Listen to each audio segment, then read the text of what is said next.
reassuring faces. One, 10. Civil War.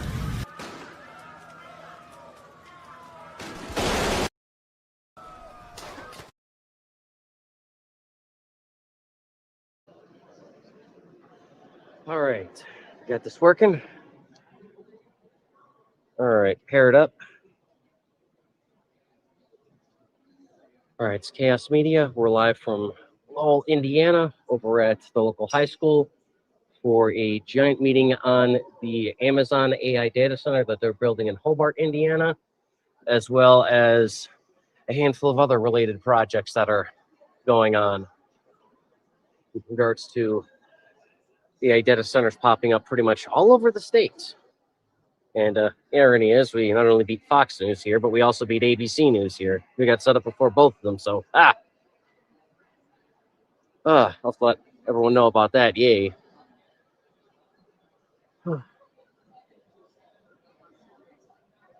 So without further ado, I'm going to let them just get right into it.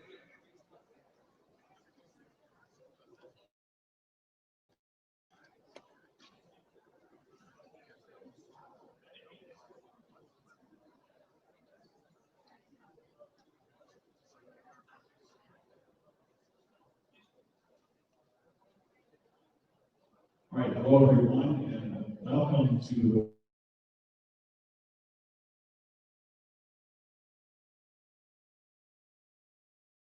stand and let's start with the pledge of allegiance.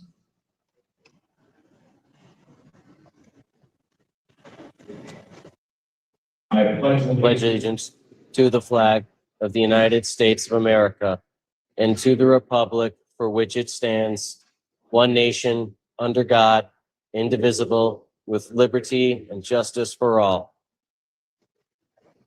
Thank you. So then we got plenty of room. Find a seat. Let's just not cooperate. We're I am probably not going to need it. Councilman, 7th District, Ray Meyer. I've had the great honor to serve you here in this district for the last 4 years. And I love to see an audience like this take interest in their community and in their government. This is what self-government looks like. It takes us, the people, to participate in the process of governance. That's what we're doing by having a community town hall. So let me explain a little bit how we got here tonight into this place. So back in November, the Planning Commission received an application for a study session for a data center. That study session was held in December. In January, the first notice of a public hearing for the Planning Commission went out, where the public hearing for zoning took place, and that was in February. During that February meeting, many of you showed up and packed the place, so thank you for that. There were 38 demonstrators that came up to speak, and we heard a lot of questions and concerns, which was expected. And the developer of the data center responded to that by offering to host this community town hall, which was a very good step to create some space within the approval process to allow for time for everyone in the public to learn, listen, and find out what exactly is being proposed, but also for those people like me that are in a position of making policy to consider your concerns and where we can put those into our policy. So that's where we stand today. Now, looking out after tonight, what happens? Currently in the schedule, the May 20th Planning Commission meeting, the Planning Commission would consider unsuspending the public hearing process and voting on what is a favorable or unfavorable or no recommendation to the County Council on zoning. The County Council at their June meeting would then consider the zoning proposal. If, in order to get zoned as requested, Then the next step would be the special exception process. There would be an additional public hearing. For that, there's an application process. And so if you look out, when would something like this actually be in final approval? If it gets to that point, you're looking at August or September at the earliest. So this here in April is an important step for all of us, for the people here, to participate in the process and stay participating in the process. This is going to require all of you to be engaged. And I'm so happy to see so many people here tonight. I was hoping for a good crowd. And our people here at South Lake County did let me down. So thank you all so much for participating in this process of self-government. So the way the meeting will be held tonight is, this is the intro part. We're going to have a couple of speakers come up first. Then there'll be a slideshow. That slideshow, the CEO of Central Data Centers, Josh Rubino, will be narrating this slideshow. And you'll notice during that slideshow, you'll see many questions that were asked at the Planning Commission public hearing are answered and addressed in that slideshow. Also, there was a website set up where questions were submitted.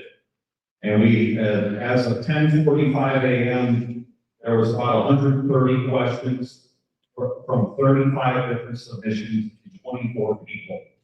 So for all of you who submitted questions, thank you so much. A lot of those questions were the same or very similar. So I was not in charge of this. The only thing I'm doing tonight is working as an MC. But these questions were then grouped for their similarity, and I have a pretty long list of questions that address all of those various concerns that come both from the public hearing and from the website. So that's how this will go today. Is we'll have panelists up here after the slideshow. We have with us today Senator Rick Niemeyer from the 6th District. And at this time, I'd like to bring Senator Niemeyer up to offer a few remarks. And he's a Lowell High School graduate, so welcome home, Rick.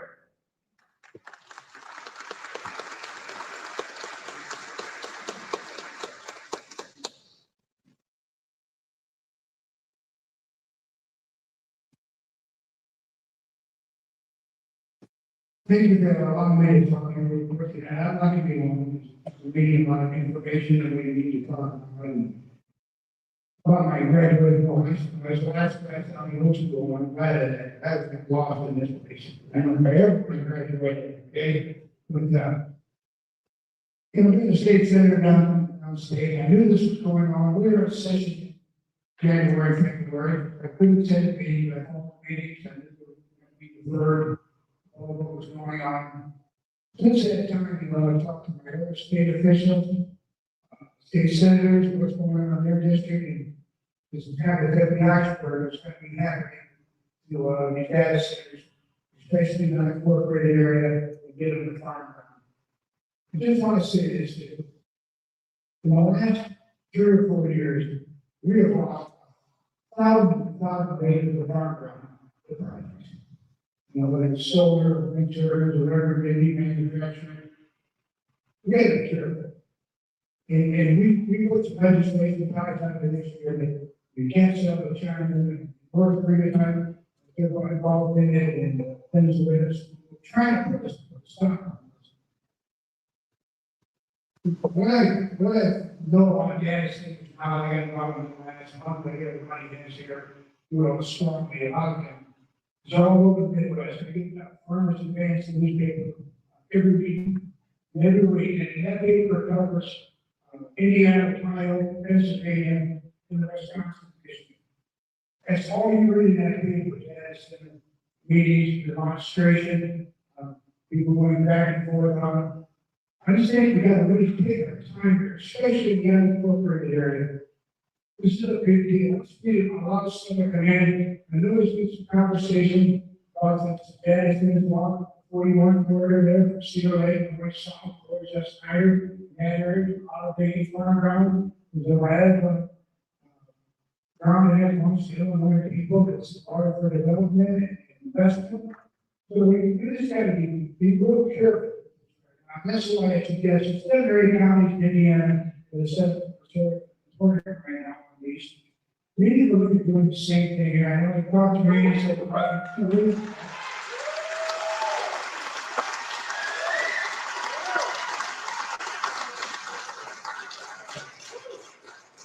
But if we don't get a handle on this right now, we're gonna lose. That's why we need to step back and make sure we know what they're doing. I'm not talking about cities and counties. They have their own plan commissions and city council, and mayors. They find room, they think they want to do something there. They're not supersede local control on the side, cities and counties. They have those. When it comes to the unincorporated area throughout the state, we need to really, I think, sort of bad from the state goes out for the last 2 to 3 weeks, I say, we're going to hit the same way. And I think there's a way to do it in the moratorium, right? I know this thing that's submitted, but, the attorneys all over it, know how to do this, make sure that it's done right, information is out there. But yeah, I stay here.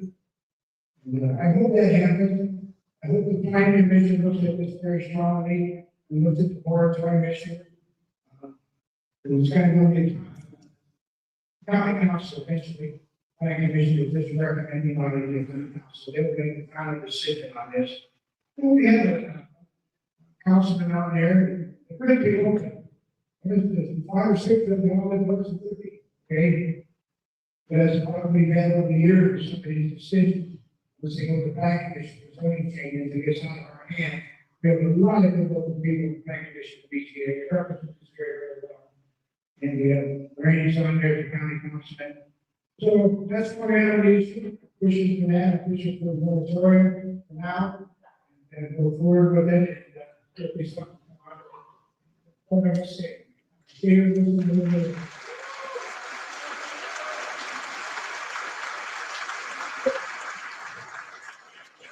Thank you, Senator Meyer, for those remarks. We appreciate you being here tonight.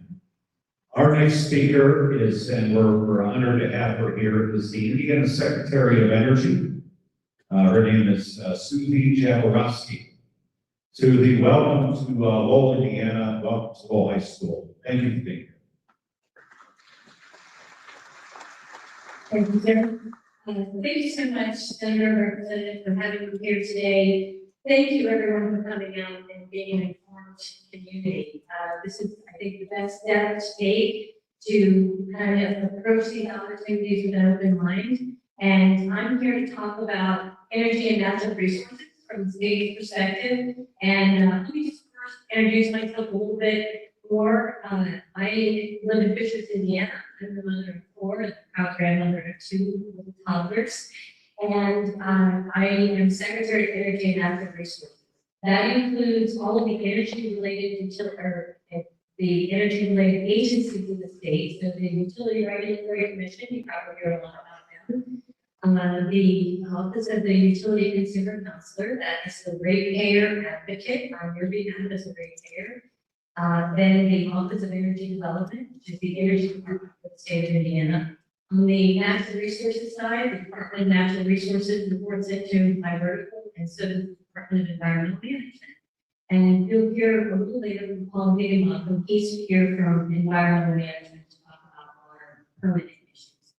And so I'm going to be able to give you a little bit of background on the energy landscape and the water landscape, and also the economic development perspective with these kinds of projects. First of all, when the governor brought me in to be Secretary of Energy and Natural Resources, he had some very specific mandates for this goal. That is protecting affordability, reliability, and also he has a goal to find nuclear energy in the state of Indiana. I have a very extensive background in energy, but especially focused in the area of nuclear energy. I'm not a scientist, I'm not a STEM person, but I'm somebody who has worked in communications and government affairs, and I always felt that nuclear energy had told their story very well, and so I was hoping to be able to communicate that kind of complex energy resource and help to be able to educate and give some information about it. But I also work for a coal company, a natural gas company, I helped with solar developments. I worked at the U.S. Department of Energy. I was chief of staff in the Office of Nuclear Energy. And I went to the International Atomic Energy Agency in Vienna, Austria. When I came back to the U.S., I worked for NuScale Power, that is a nuclear small modular reactor company. And then finally, I worked for the grid operator that's in the middle part of the country. It's called MISO. And that is 90% of our grid here in Indiana. In terms of the governor's mandate for affordability, reliability, and deploying nuclear energy, it's a very tricky time for Indiana and our country. When I worked for a coal company, I was seeing coal miners being laid off 100 at a time, weeks in and weeks out. And I used to take people on underground coal mine tours. And when I first started working for the company in 2010, it's in Lowell, Indiana, and we would have inspectors there, maybe 30, 10, 14, 15 in a shift.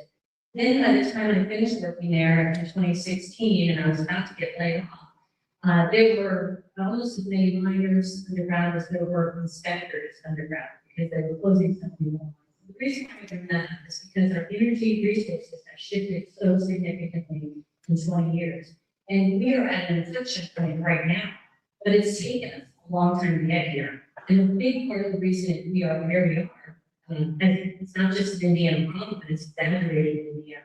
Our cost of electricity has increased more significantly because we used to be 90% coal. We were relying on 90% on coal. Today we're about 49% coal, 43% natural gas. We have 10% of our electricity comes from the gas in Michigan, and then we're about 3% renewables, and then there's just kind of other things, some biomass and oil and things like that. But those issues are really important to Americans because it affects our affordability. And when you see your gas bill on top of your electric bill, on top of your food bill, affordability becomes an extremely emotional, important issue when it comes to electricity. And so it's relevant to this conversation because across the entire country, we're feeling that pinch. And we've been heading this way for a long time. And then inflation of 24% that's come on us in the last recent years, that has compiled that, made that even more exaggerated. So this is where we are today.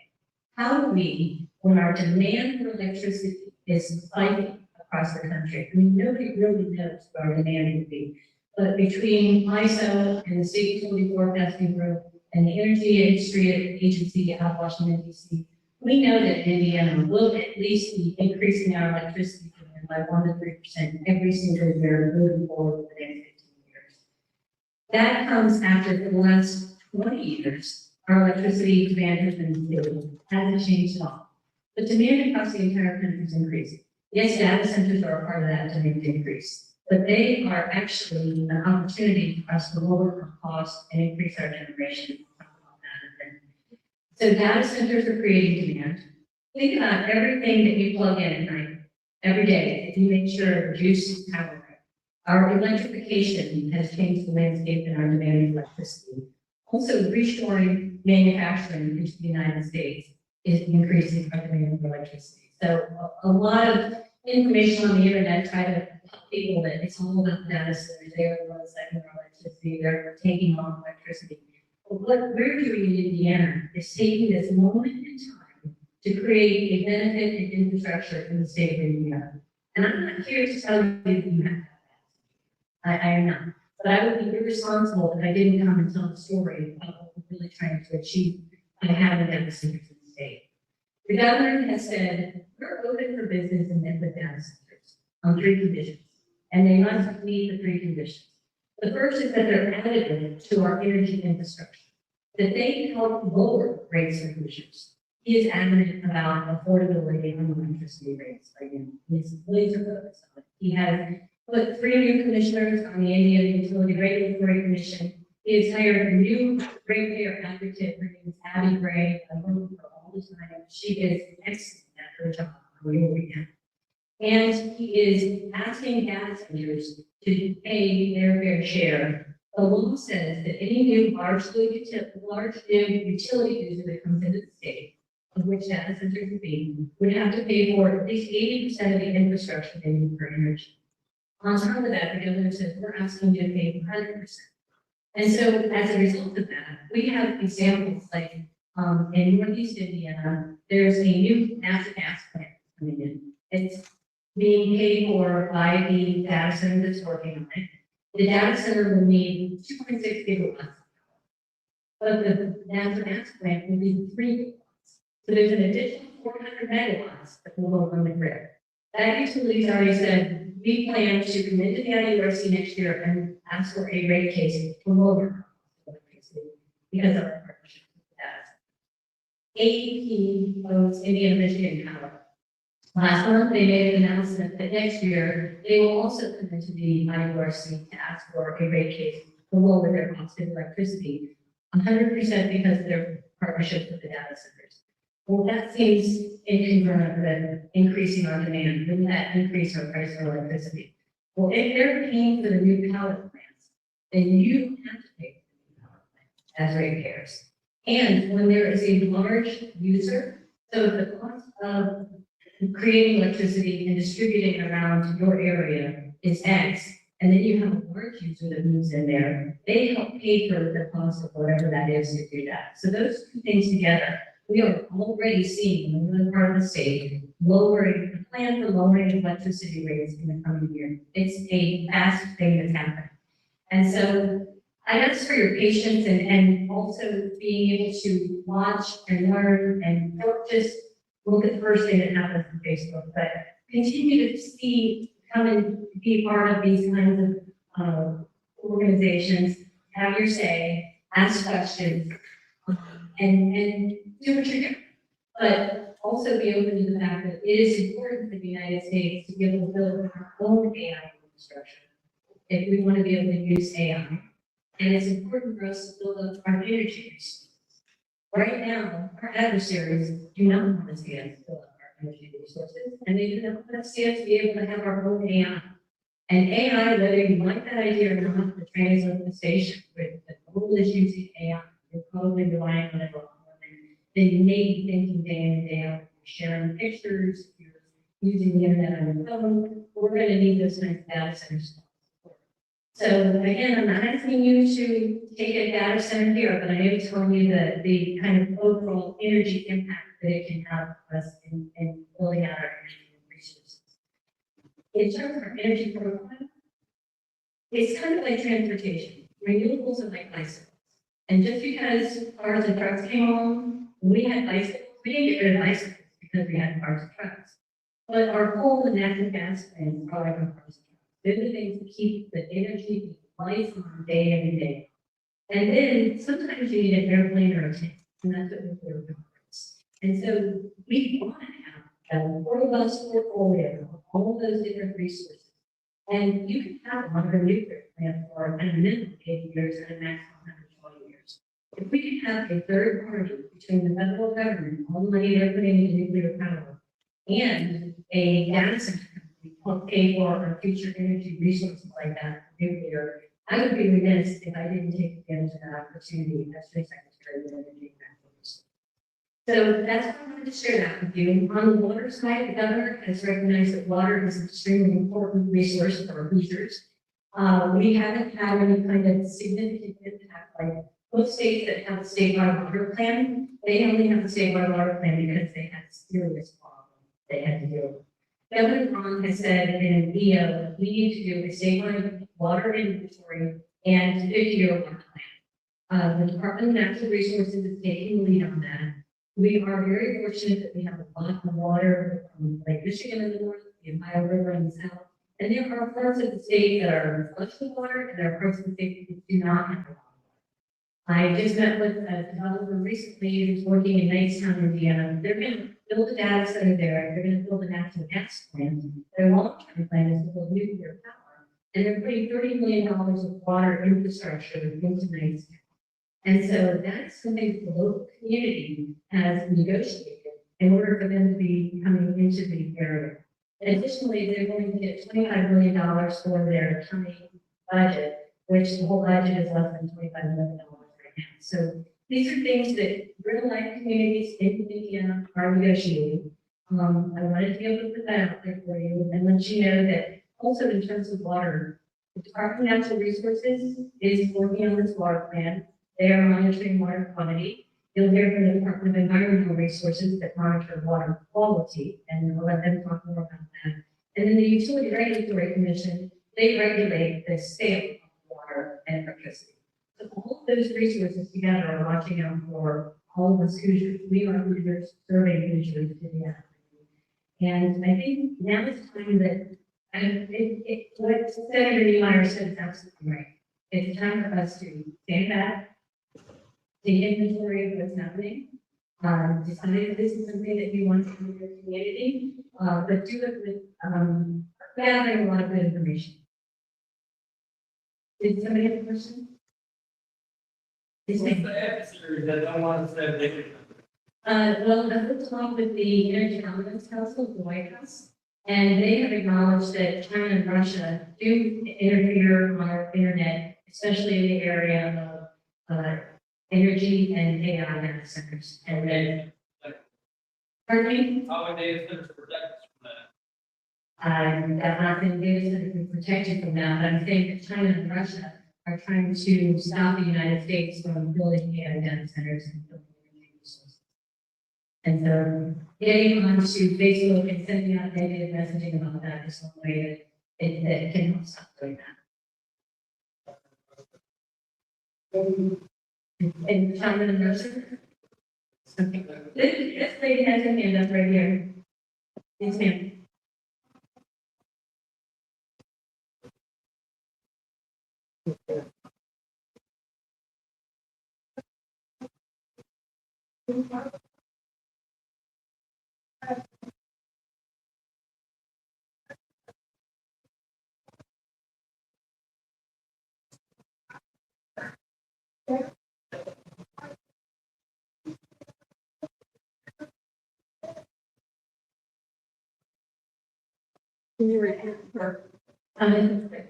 What I'm gathering is that her concern is that the aquifer can't manage a data center and that the resources are precious here.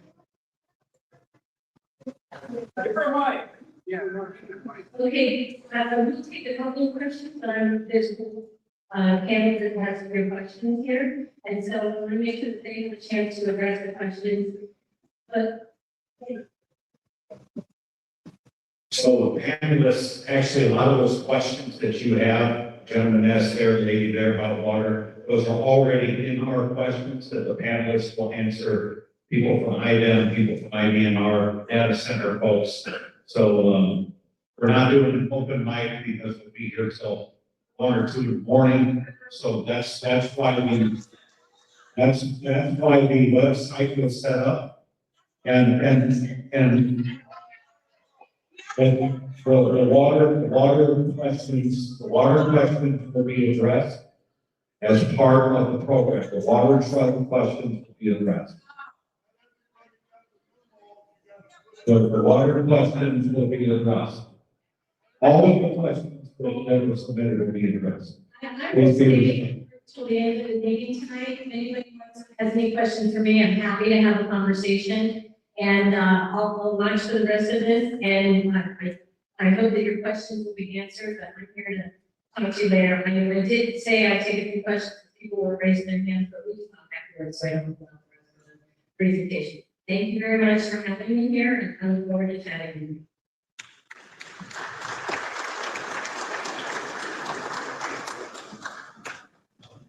Thank you, Susie. We appreciate you being here today.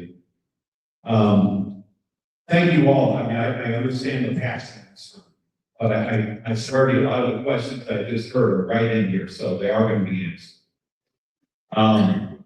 Let's be respectful to our panelists when they do come up, but first we're going to have a slideshow, and for that slideshow, we're going to bring up the CEO of Sentinel Data Centers, Josh Levine.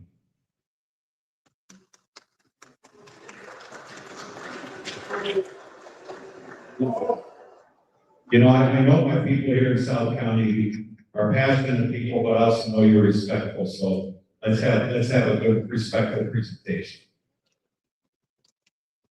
Thanks, Randy. We appreciate y'all being here. obviously, these are tricky conversations, and we're going to do our best tonight to try to address as honestly as we can. We may not like all the answers, you may hopefully maybe be convinced by some of them, but our goal here is to have it like it is.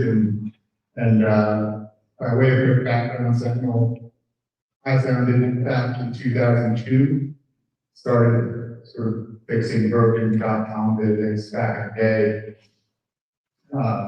In business involved over the last 25 years. You'll laugh or boo, but we were the good guys for 23 or those 25 years. We paid our taxes and sort of existed quietly, and now we're obviously in a different environment. But we'd like to talk you through exactly what we're up to here. Just quickly, in terms of what's here tonight, we've got myself. We got our head of engineering, Nick Marzarati, who will help with some of the more technical questions later. Got Alan from our business group. We're developing this with a gentleman by the name of Tom Package, who's here tonight as co-developer, Dave Westland, legal, and Andy Cornell, who's been helping with all of the local interaction. So, as well as some of our engineers who will be up on the stage later helping answer some of these questions. Murray.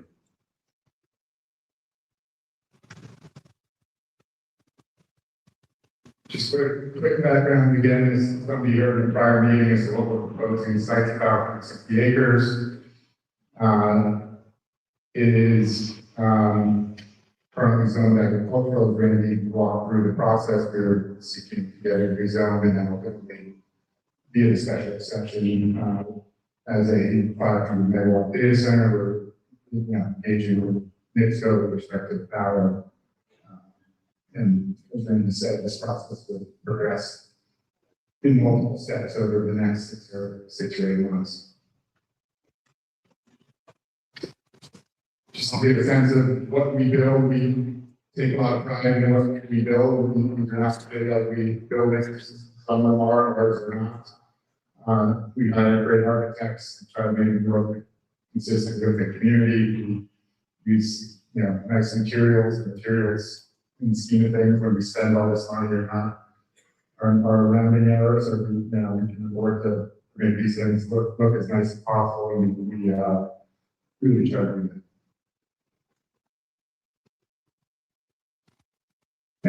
I would say, I know we're here obviously to respond to everything we started to hear at the last planning commission meeting. We set up the website, we received lots of questions, but I think we gave a very good sense of what the problems are, what the concerns are. We're going to try to hit on them now. Work our way through it. Slide up here. All right, item number 1. Kankakee River has come up many times in multiple different ways, and enormous amounts of concern, and all extremely understandable. So just by way of background, some of you notice that when we do this, an existing drainage ditch called a Singleton ditch that is fed from a farmland drainage ditch that runs through this property that we're developing.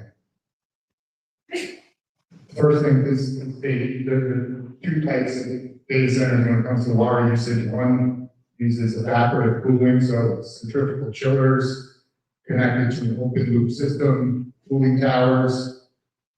The way they reject heat from the servers, which obviously produce tons of heat, is through evaporating water out of these cooling towers. That's what we'll call a water cooled system.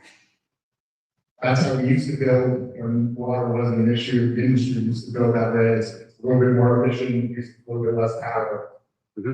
There's nothing to do with air-cooled chillers. Chaos. Air-cooled chillers Lowercase on YouTube. there's cycling water through Chaos single Media Chicago. large fuel making system. You're rejecting heat via fans to the air. And that system uses 0 air until it once it's over 100 years. And on a daily basis, you're consuming nothing, you're discharging nothing. and that's the system we're building here. Most of the industry is building out everywhere, and it's we're building in other places. We will use water essentially like a office building needs water, so sinks, bathrooms, a little bit of humidification, but, so in that context, with respect to the ditch that's on the site, we will be,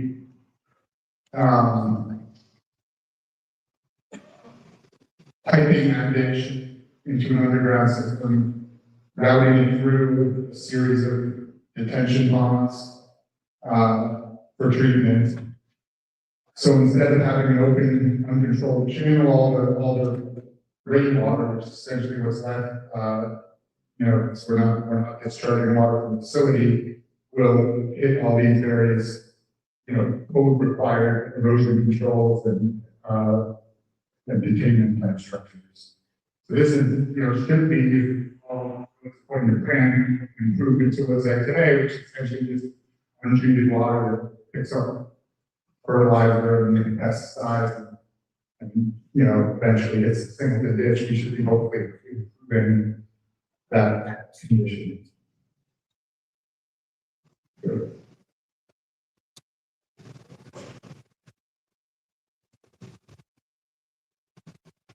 Wow.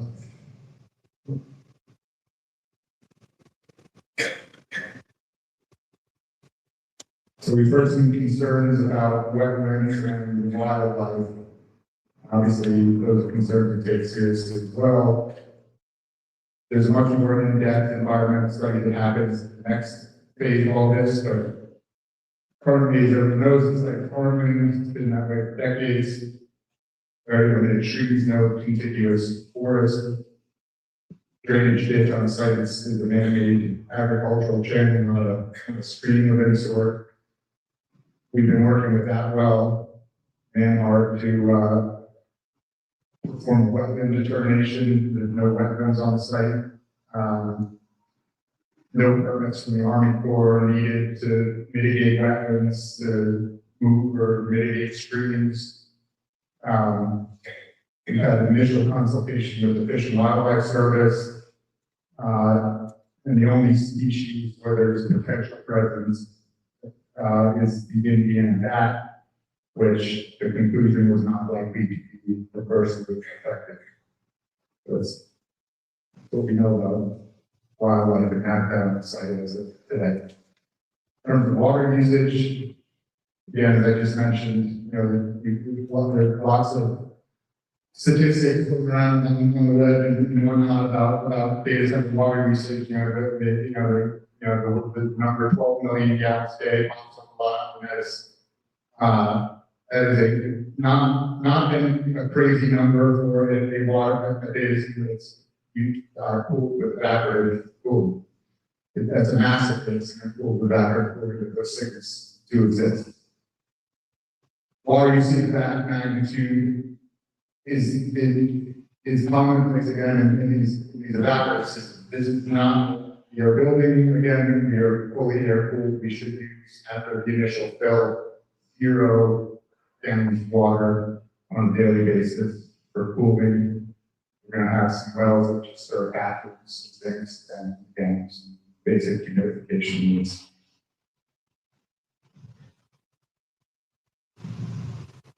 And also, just to know, before I think it's approved, the county requires a formal water management plan and full environmental impact analysis that will be done as part of special exception. Electric rates and power, we're a new scope customer here. We will be if this thing gets built. We appreciate Susan comments. She's much more credible message on this than I am, but NIPSCO has put into place a structure in Indiana. That's a very recently that we do a lot of this stuff, and we view as the most progressive of the structure with respect to large loads and data centers.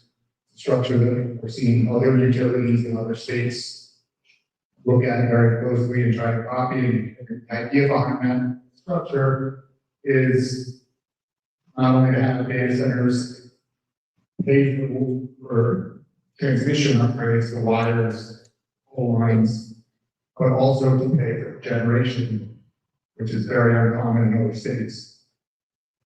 So that will serve their sites.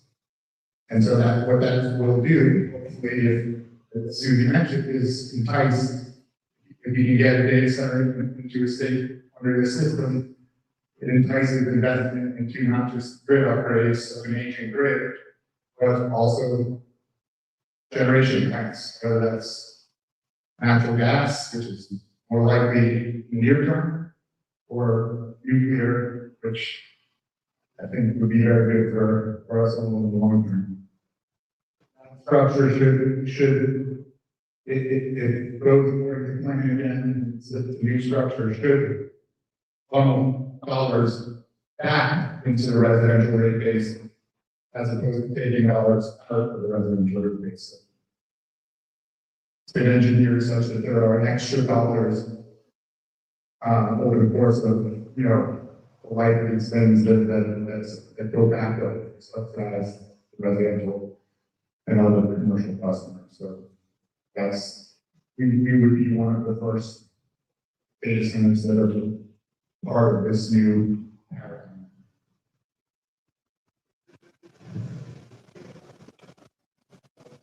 Generators. It's worth noting here that there are also two types of data centers when it comes to generators. There are data centers out there now. This didn't used to be the case, but there are data centers out there now that can't get grid power. Either because it's not close enough, it's 5, 10, 15 years out. Too big a hurdle to cross, and those data centers are good. In many cases, they're only primary generation. So, there's a notorious site in Lyman, New Jersey, where they landed a bunch of big 6 megawatt natural gas marine precipitated engines, and they're just running them and having an intent to run them forever, or 85% of their power is going to come from on-site engines instead of the grid. People are doing this also with turbine. That is not what we do with generators. The only generators we will use on this site are for backup in the case of grid outage or emergency. The good news, and part of the reason we're at this site in the first place, is at this voltage, 345 kV, which is not small lines that run through your neighborhood, or even bigger lines that run through larger poles, core of the transmission grid. The reason we're here is that most never goes out. And so to the extent that we have engines in the first place, they're there for that situation where 345 kV grid goes down, in which case it's probably a very widespread regional outage. We do test generators, so we run each of these things for half an hour once a month. We typically agree, in these kinds of zoning discussions to do that during the day and to do it only one or two at a time. But that's really should be the extent of the use of diesel generators on the site.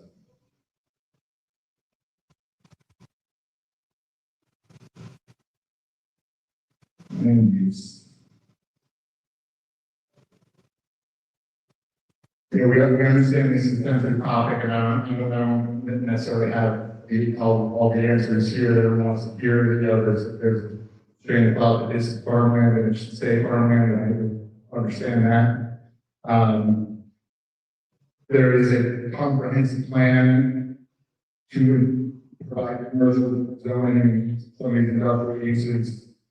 We are just outside of that plan, but the comprehensive plan is kind of one of multiple criteria that gets weighed as the folks that evaluate this stuff, think about what the best economic development for the county is, and where this site can be added to that larger plan.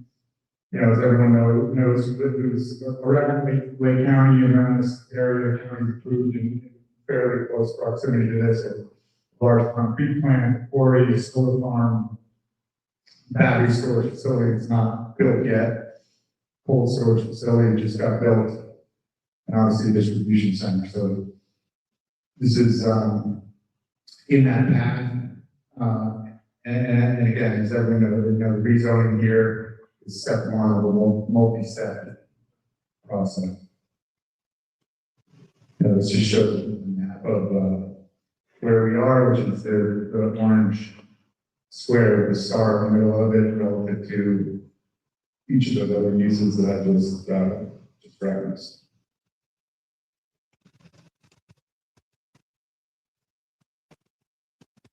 Safety is obviously an issue that comes up a ton. These sites, just for context, there's billions of dollars of equipment that go into these sites, and not our equipment, but our customers. And if we have multiple customers in these buildings, are putting billions of dollars of equipment in sites. So there's enormous attention paid to making sure that equipment stays safe, which means there's 24/7 staffing, there are people watching screens, there are thousands of data points on it, there are multiple layers of smoke detection, including resident smoke detection, which is a very early warning, so that if something's even close to smoldering, and that's all for our own selfishness. We're protecting data centers, as a side effect of that. We're also protecting everything around them. And these are insured by the, to the highest standards, by some of the most stringent, insurance underwriting requirements because of all these safety areas and the real-time response and full staff, and obviously we will coordinate very, very closely. The local fire department, which is actually required by what was very progressive special exception set of criteria that was put in place in the county.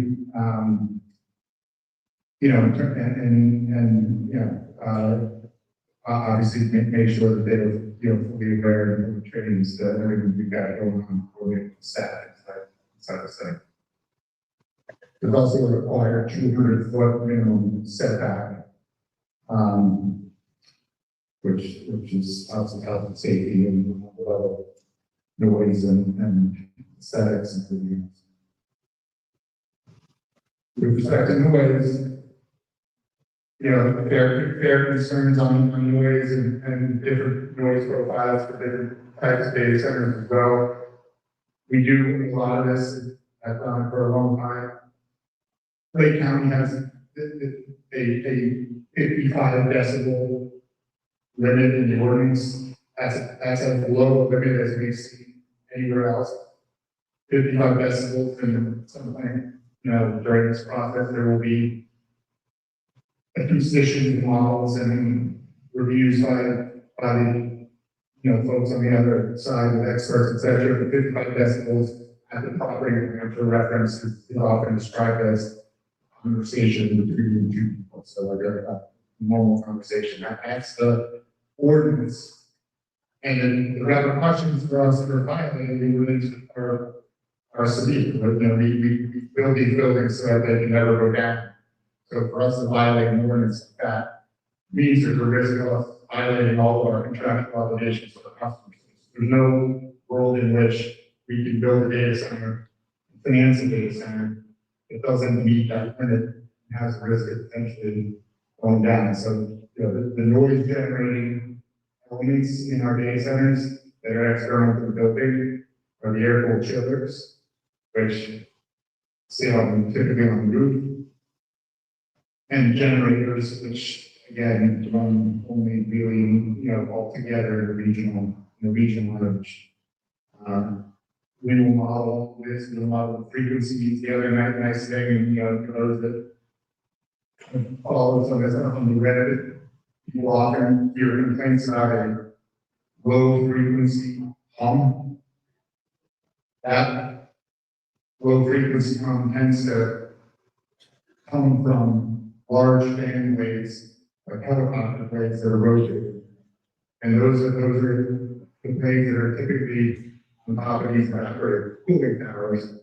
Therefore, chillers have much higher frequency noise, lots of little things spinning, and those higher frequency elements dissipate quicker over space, don't go through walls. So these types of data centers tend to also be much less noisy. It's a much better quality noise than the factory data center.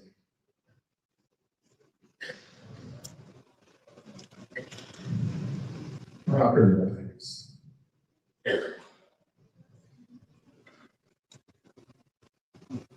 Property values, obviously, complicated topic. Lots of concern about data centers' impact on property values. There's only been one third-party major study of this, was done by George Mason University in 2025. They looked at thousands of trades in and around data centers in Virginia, which is the highest density of data centers in the country. And their conclusion was that it was neutral at best to positive. There was not a negative impact of data centers. We have built data centers ourselves over the years. In 250 feet of $2.5 million homes in northern Europe. Again, properly built, properly landscaped, properly soundscaped. We have not seen anecdotally a decline in property values. All that said, I can't stand here and claim to be an expert on this and can't claim that definitively anything really about property values. And we will post that study for you guys to look at and make up what we will.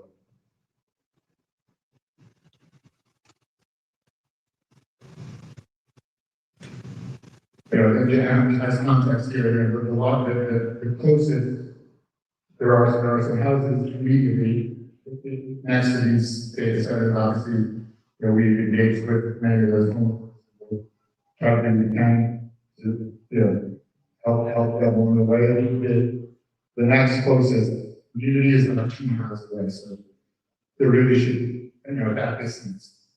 Obviously, that's just not in any way part of the daily experience, visually, acoustically, and traffic. So State Route 2 is a 2-lane road, so obviously understandable. Clogging that thing up is not optimal. Data centers, once they're up and running, generate very little traffic. So, part of the reason they used to be at least perceived to be good economic development was that they paid a lot of taxes and didn't burden the highways and didn't burden the school systems. And, this entire campus at max our own employment, which is a good thing and bad thing, will be about 250 people. There is significant traffic, obviously, during construction, and this would be sort of a multi-phase construction process over a number of years. The ordinance is quite clear on this, and we've got to submit a construction schedule and a logistics plan to make sure that we're not whatever optimally organizing the traffic and this law is to be regulated by the Indiana DOT, County Highway Department. And as part of the special exception as well, there's an obligation to submit a traffic impact analysis and that folks, independent folks of the county analysis themselves.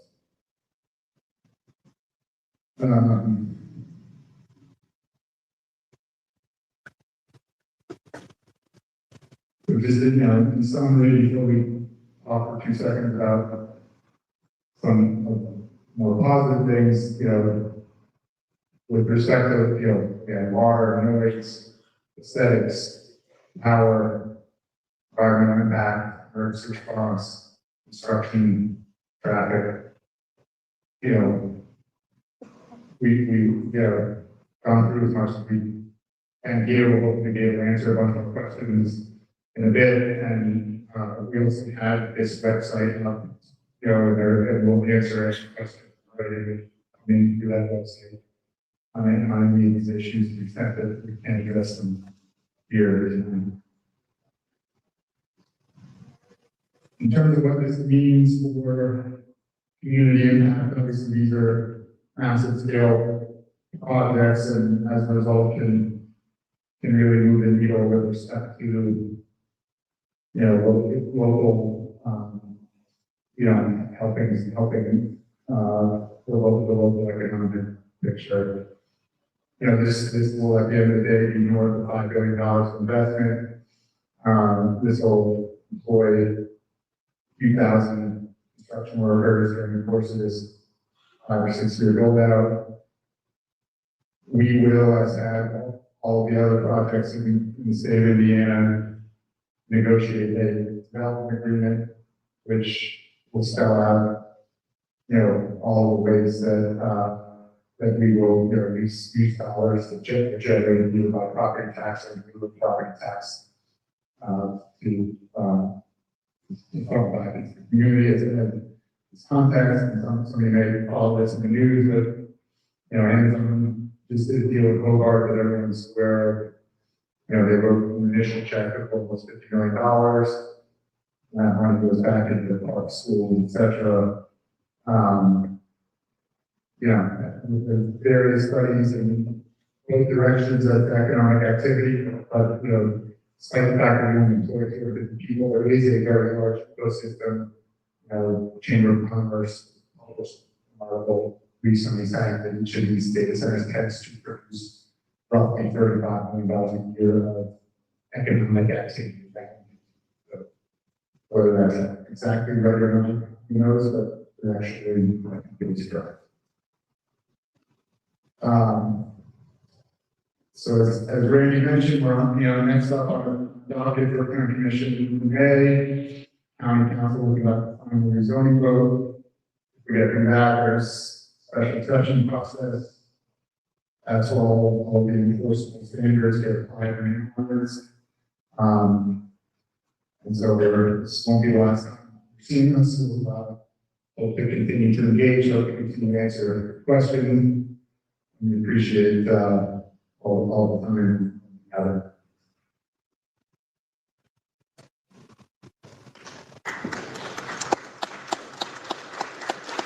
Thank you, Johnson. You can stay up because you'll be on the panel. Thanks for the presentation and the information. Before we move to the panel real quick, I know we've got probably some NIPSCO and BP locked-out workers in here. I want to let you all know we stand with you against these practices in this lockout. Stand strong. You're going to win in the end. Thank you for what you do.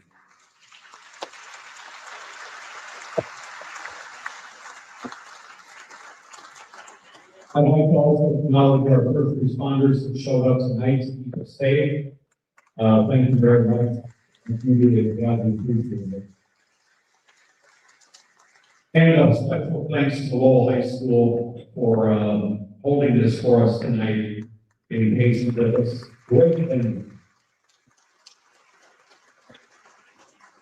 All right, so next we're going to move to our panel where we're going to dive into the questions. Some of them from the public hearing, a good bit from the website. So we're going to bring up, we've got Josh Rabina up already. We have Nick Marzorati. I do like that name, Maserati. Sentinel Data Centers VP of Engineering. We have Mark Paul, who's Manor Consulting. David Westland from Westland and Bennett, PC, Legal Counsel. Paul Higginbotham, IDEM Deputy Assistant Commissioner for Water.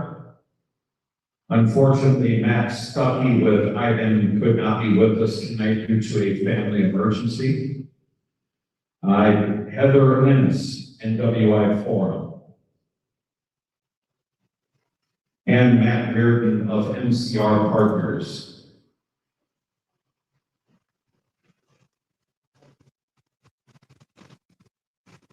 We'll try to get through this rapid but thorough.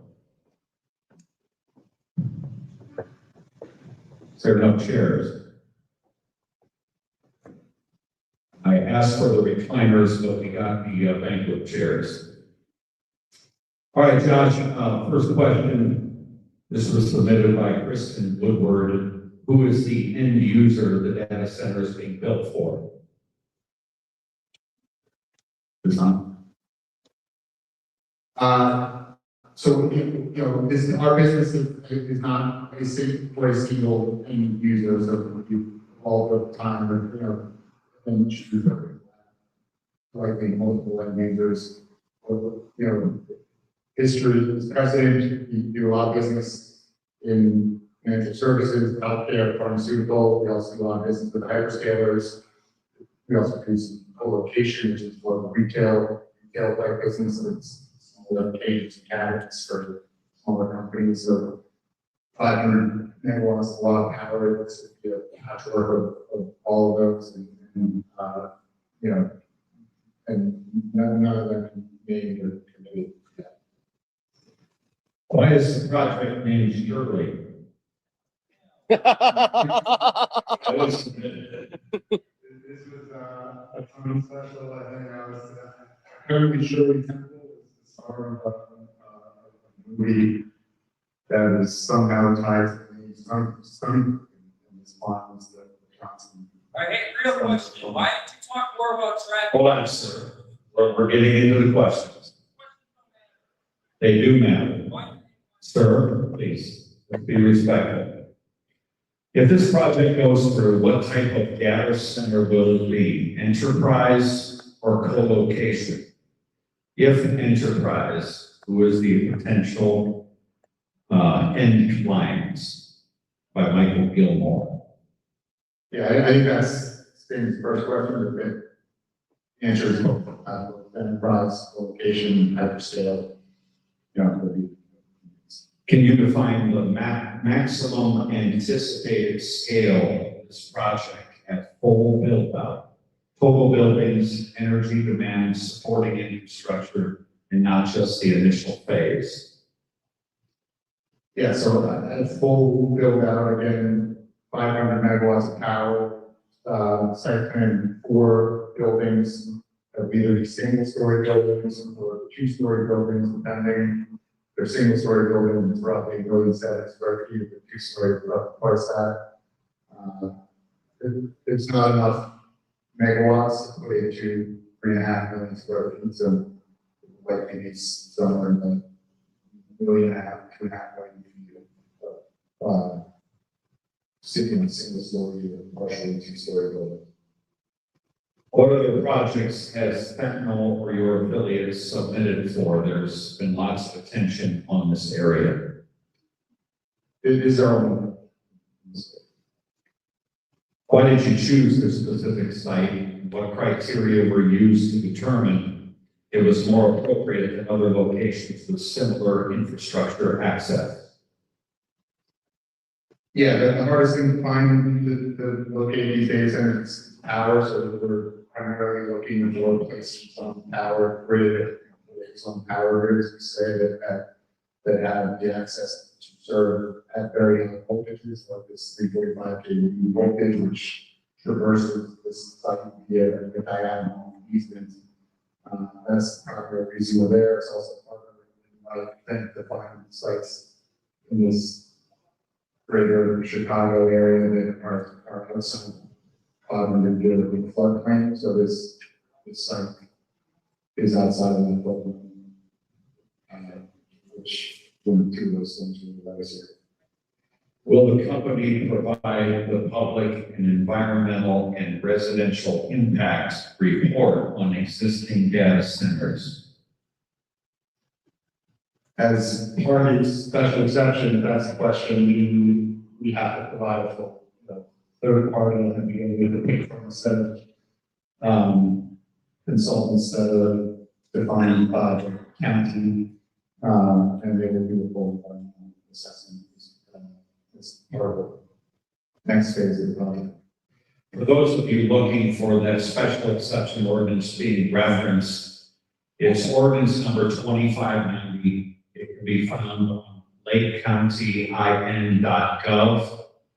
And then go to government and then to plan commission and scroll down to ordinances. And and you'll find it there. That was adopted last summer as a regulatory framework, as Josh has mentioned several times.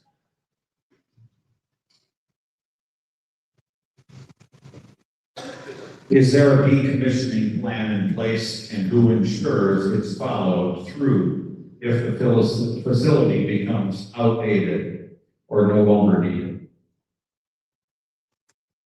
Hopefully that doesn't happen anytime soon.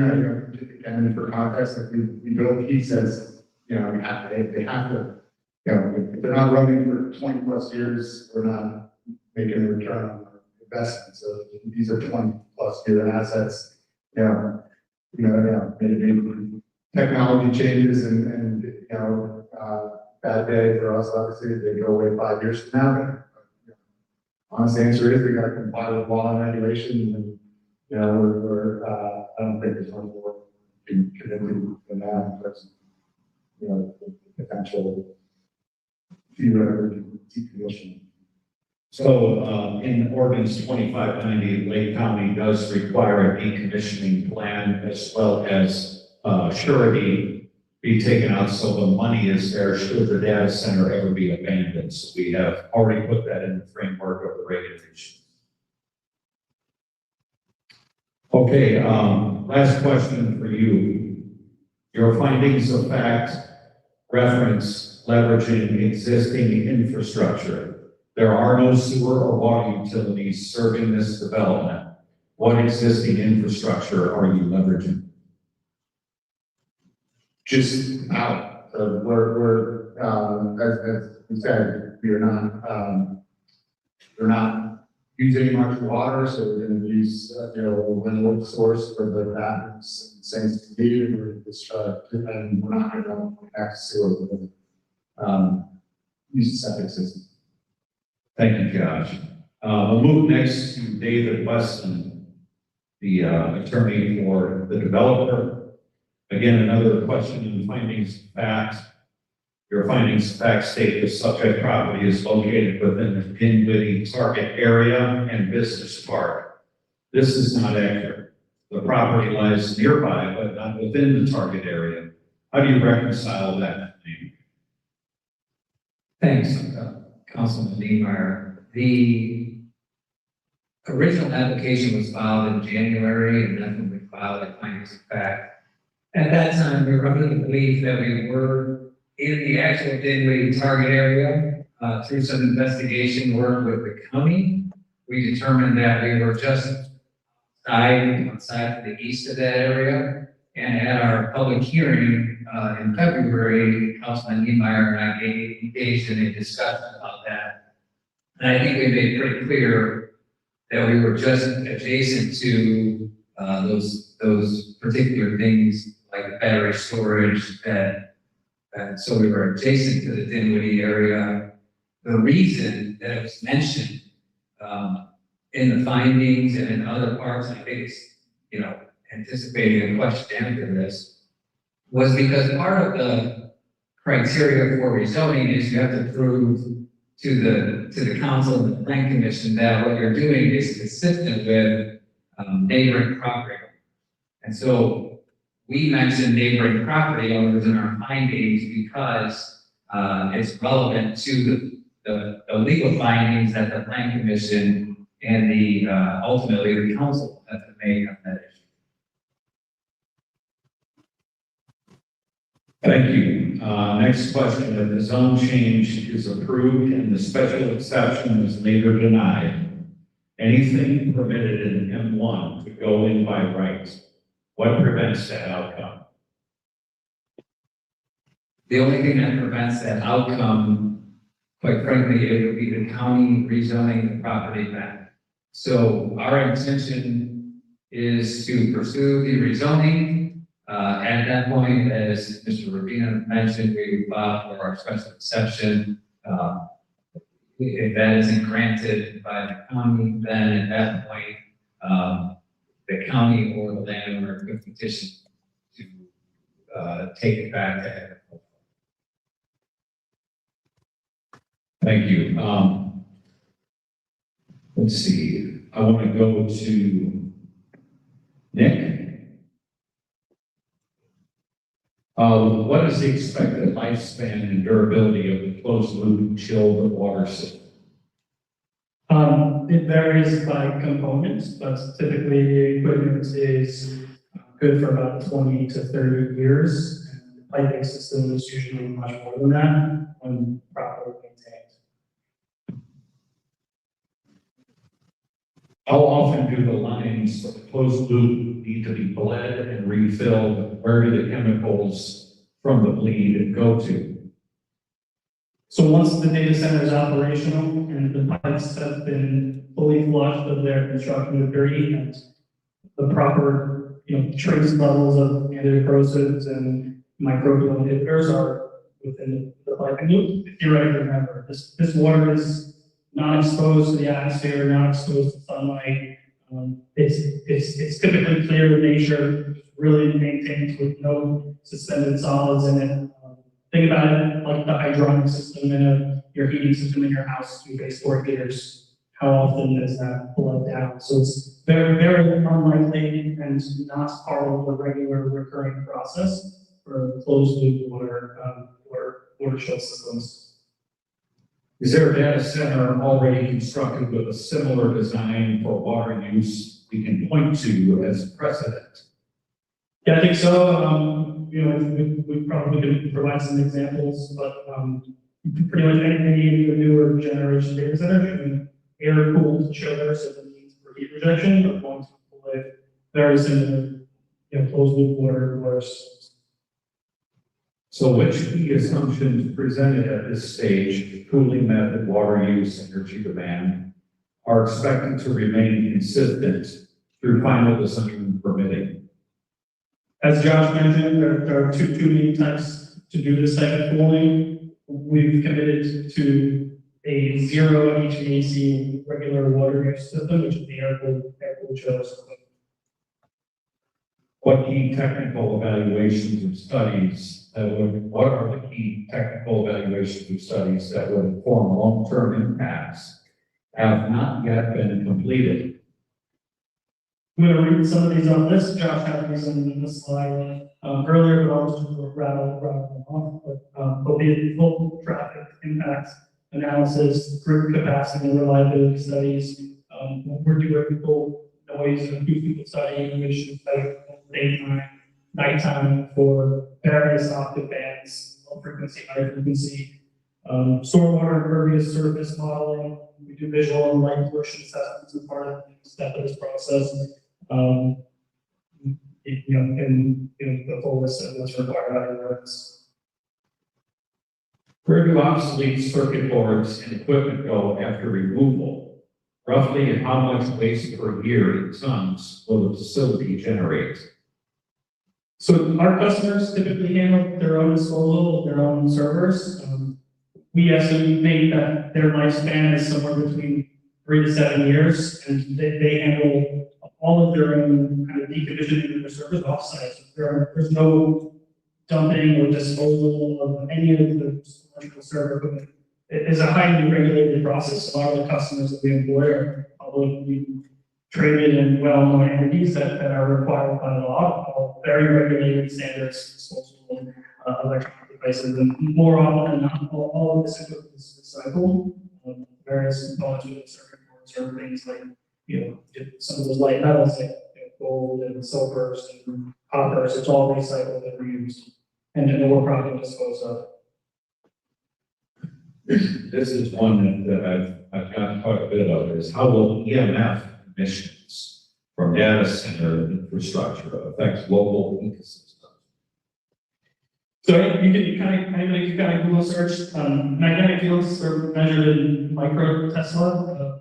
I kind of let you know, like a standard residential neighborhood, for example, the ambient micro Tesla range is roughly 0.1. Standing 5 feet outside of our building will likely be 10 microteslas. 100 feet outside of our building will likely be less than the ambient that you would expect for a residential neighborhood. So our building operates at what's considered medium voltage.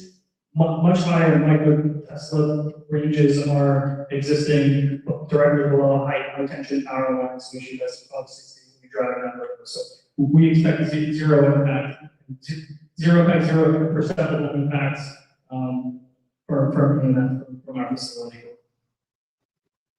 Thank you. We'll go to Mark Paul. This septic system will be commercial and go through the Indiana Board of Health. The church north of this site required a mound system due to heavy clay and high water table. Is your proposed septic area sufficient? Yeah, we've been working with John and Question from Soil Solutions, the expert in this area, but our concept site plan is likely much larger than is needed. FEMA identifies this area as a floodplain, and the land likely has many ground tiles. How will you prevent flooding on this land or onto adjacent properties if tiles are broken or disconnected? So I guess ultimately we'll meet all stormwater ordinance requirements first and foremost, but that floodplain that's in that finger of the ditch there, that's 500-year floodplain and doesn't require any permitting. Drain tiles are running 12 line. You just tile it in your post-storm sewer system, and then it's routed your detention basins. What analysis has been done on how light and noise pollution from this and nearby data centers will impact migratory bird routes that depend on the Kankakee corridor, including sandhill cranes? So an analysis that would look into things like that would be part of the next phase that we've been talking about. Thank you. Next, the question for Paul Higginbottom.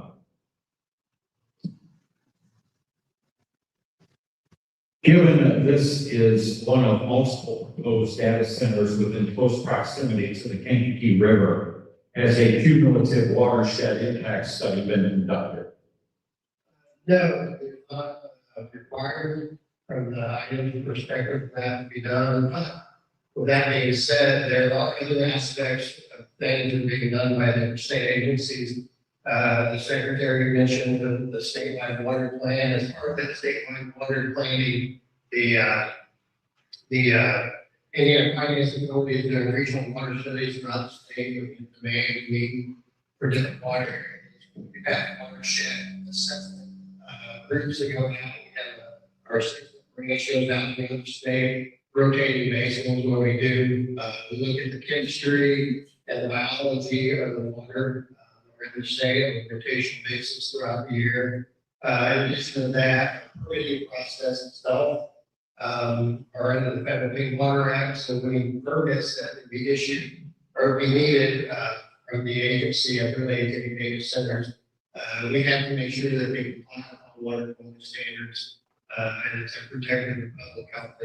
So it's not a watershed impact study. It's multiple things that we within our state agency do and develop, as well as DNR plays a role, as well as comes to inspecting the permitting in a floodplain, or floodway, analysis of protection of different water bodies throughout the state. So again, it's one thing, multiple things that are thrown together that we've got to do to address our concern throughout the state of Indiana. So this is the question asked earlier. This is asked in a different way. How will increased industrialization along the Kankakee River corridor affect private wells and groundwater that are hydrologically connected to the river system? Question is like, I don't know, but I don't know. I don't know all the aspects.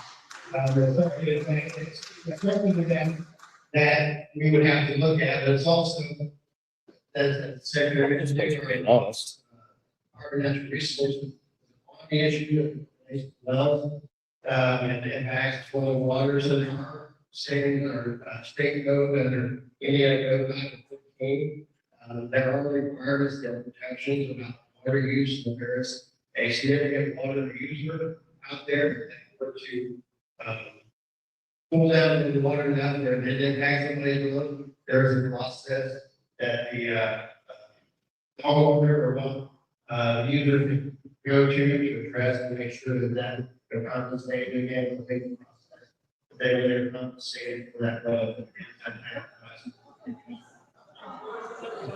Okay. How will water be managed during drought conditions or water shortages when resources are limited? Who gets priority, residents or industry? That's something, maybe a natural resource and a water shortage plan website that addresses concerns and lays out the process of that. And it's not an item we made this year, we're going to go back to water quantity versus water quality, but the state does have a water shortage management plan that's addressed by the resources. Other agencies kind of play a role in that as well, just depending on what the problem is, what the issue is, things like that. There were elements of the process. This is what the answered by the person. Who is responsible for monitoring and enforcing environmental limits at a facility like this? If the facility has to permit through the state agency, be it airline or water or discharge, emissions or anything like that, the IDM, also water quality, air quality, land quality, we have inspectors throughout the state, every facility routinely inspected, and if there are violations found, we back record reporting or emissions testing or monitoring wastewater that are violations in our agency, we get months to handle any kinds of actions associated bringing that facility back in compliance.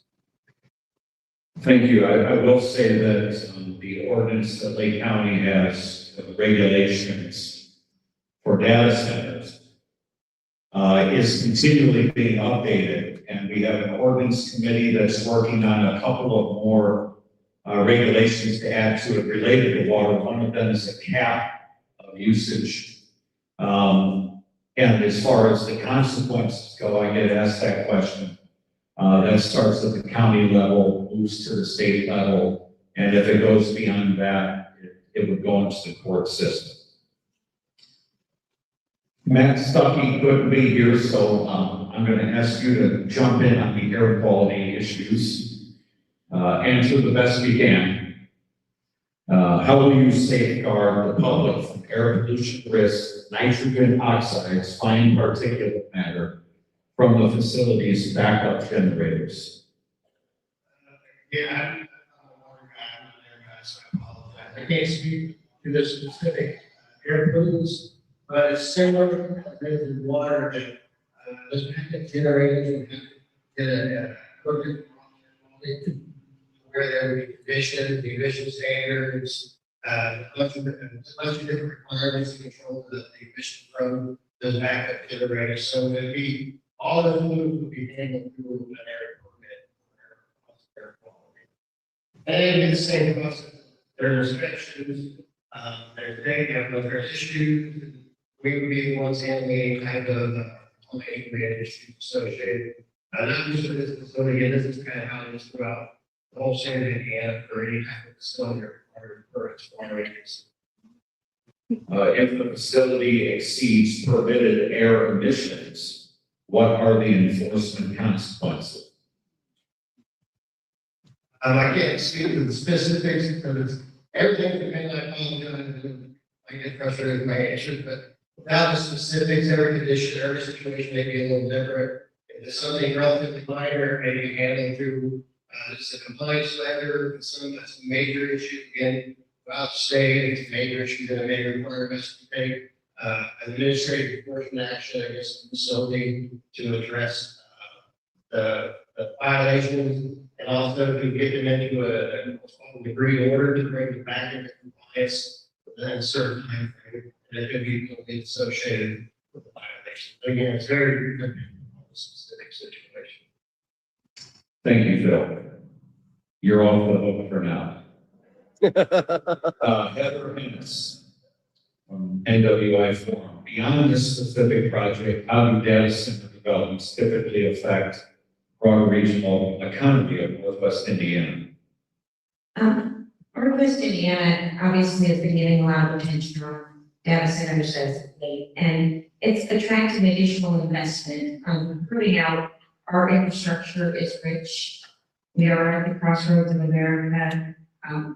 We've seen over 20% of the nation's steel gets made here in our region. And the world's starting to look at our assets differently because of these types of investments that are looking to locate here. Having names like Microsoft and Amazon looking in your neighborhoods, making investments in the technology world is very similar to having Starbucks locate in your community for the housing development. So the infrastructure continues to grow as these types of investments come alongside. Who truly benefits from this project and who carries the burden? So the benefits obviously are for the company and their end users, but then also the taxpayer and the residents by the infrastructure and the amenities that come alongside it. As we look talk about the facility that's being located in Hobart, that facility is coming, as you spoke earlier, over $40 million of tax dollars have come in to the city up front. Before the first building is complete, over $100 million will come into that into the city for infrastructure improvements, for parks, for schools. In addition to that, over the course of the project, over $1.5 billion will be paid to municipalities. So we're seeing it in other areas around the country where these types of developments have happened. The community benefits are rich. The schools see investment. Their STEM programs are enriched by the partnerships that come alongside these projects. And these companies, these investments of $5 billion are long-term investments, and the companies would like to be good partners with the community and look to grow the workforce from. If every town approved projects like this, what would the cumulative impact be on the region? You know, we're at the gold rush of the data center industry right now, really seeing activity at a higher level than we've ever seen over the last 3 years. That it's just been kind of astronomical with what's come down the pipe. It used to be that when we were talking about a $100 million project, we would all get really excited, and now we're talking about tens of billions of dollars in projects. So this rush will not last forever. This is not something that's going to go on for the next 20 years. There will become a saturation point where we've built out the infrastructure that's needed, and it will continue to evolve. Very similarly to the steel industry and other industries that have come along. Those types of investments continue to produce and sustain our economy. But if we do decide to take a pause on these things, we do run the risk of losing these opportunities. I don't think that these facilities will come into every nook and cranny of communities, but I do think that we are at the height of this opportunity, and there will be opportunities that get lost if it's not. Should large tech companies be allowed to consume significant local resources in smaller communities simply because they can? No. Just let her answer. And again, this is what the process is all about. I love this country. I love the fact that you are all here. I love the fact that you get to have a conversation like this about whether.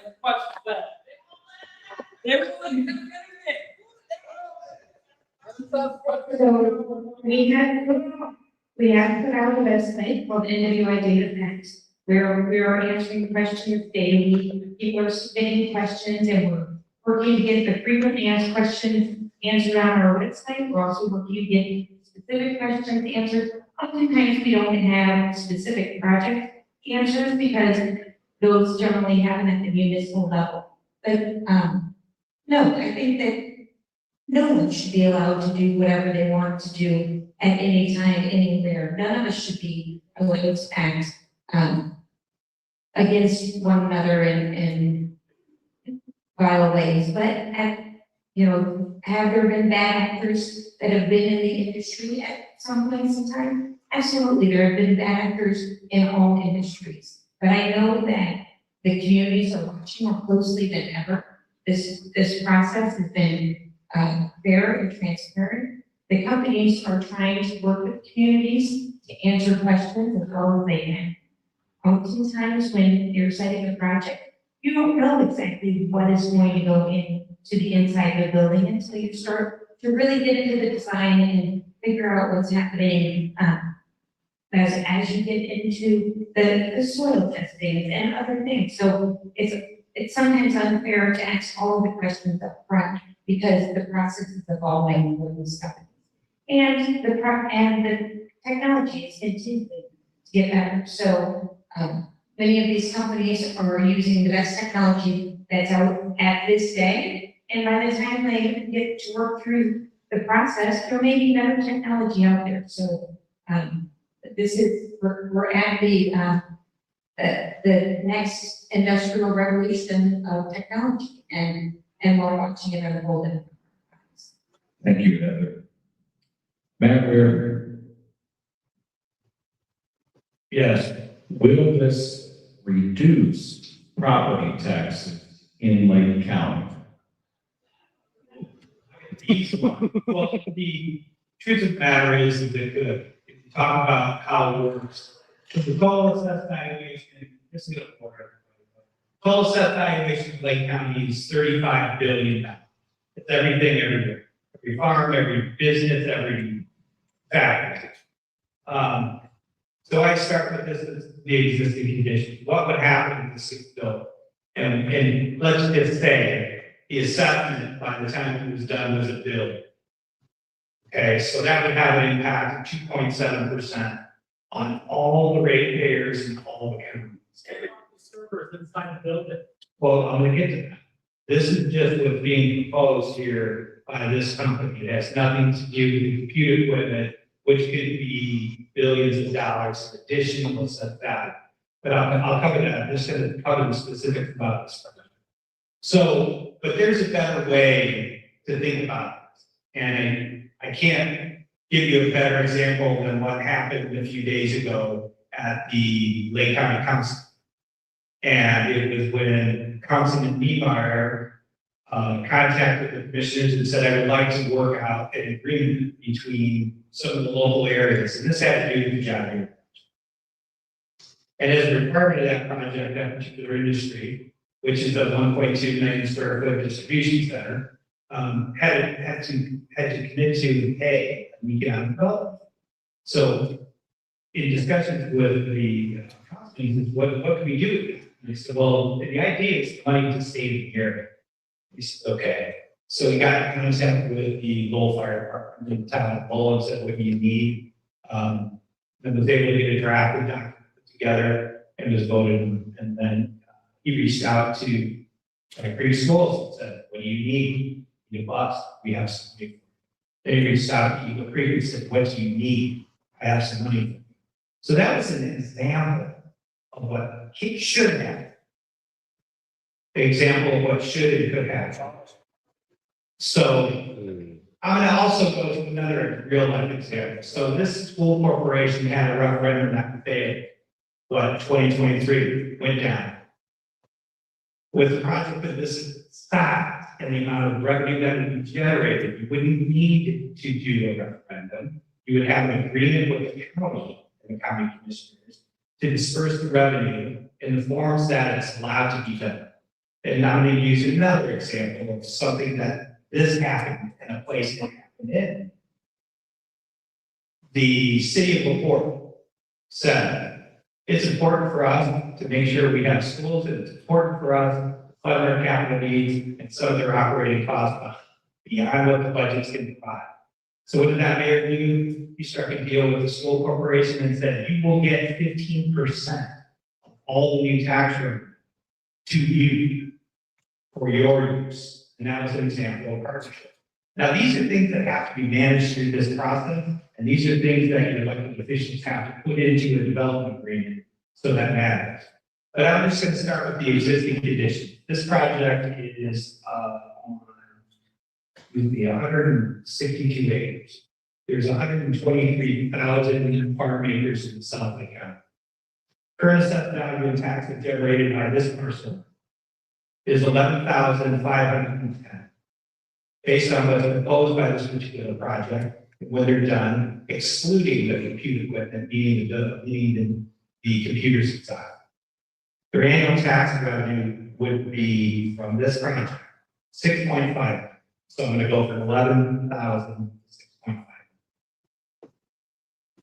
You can let all that money go into the system, and it's going to go to the county, the township, the library, and the school.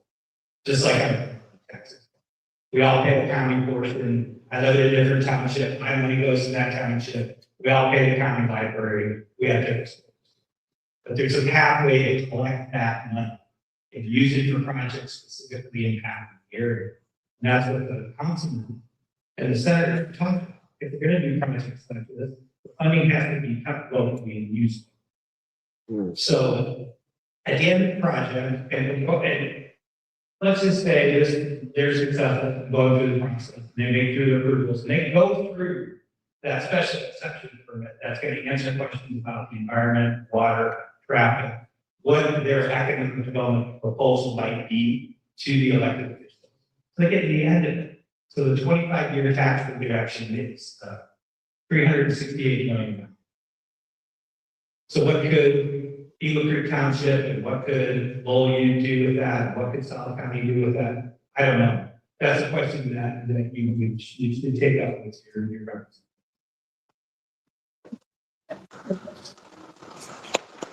Well, you might go into the second question there, Matt. What amount of money is the town of Lowell receiving from any person, company, or government agency? So I kind of got a little bad news because it's not in the town. If it wasn't in the town of Lowell, like the City of Holbrook project, there's a pathway to get on, right? But what this councilman and the senator and the other elected officials said, what are we doing with this room? And I think what you saw with Randy, what he did with the economic development money from here was so what could Lowell expect? I would politely suggest that if there are issues in Lowell that need to be dealt with from a capital project perspective, water, sewer, road, sanitary, things that are in and around the area that can serve the area. That's where the money makes the fire hit. But, well, I don't know about the police, but hold on a minute.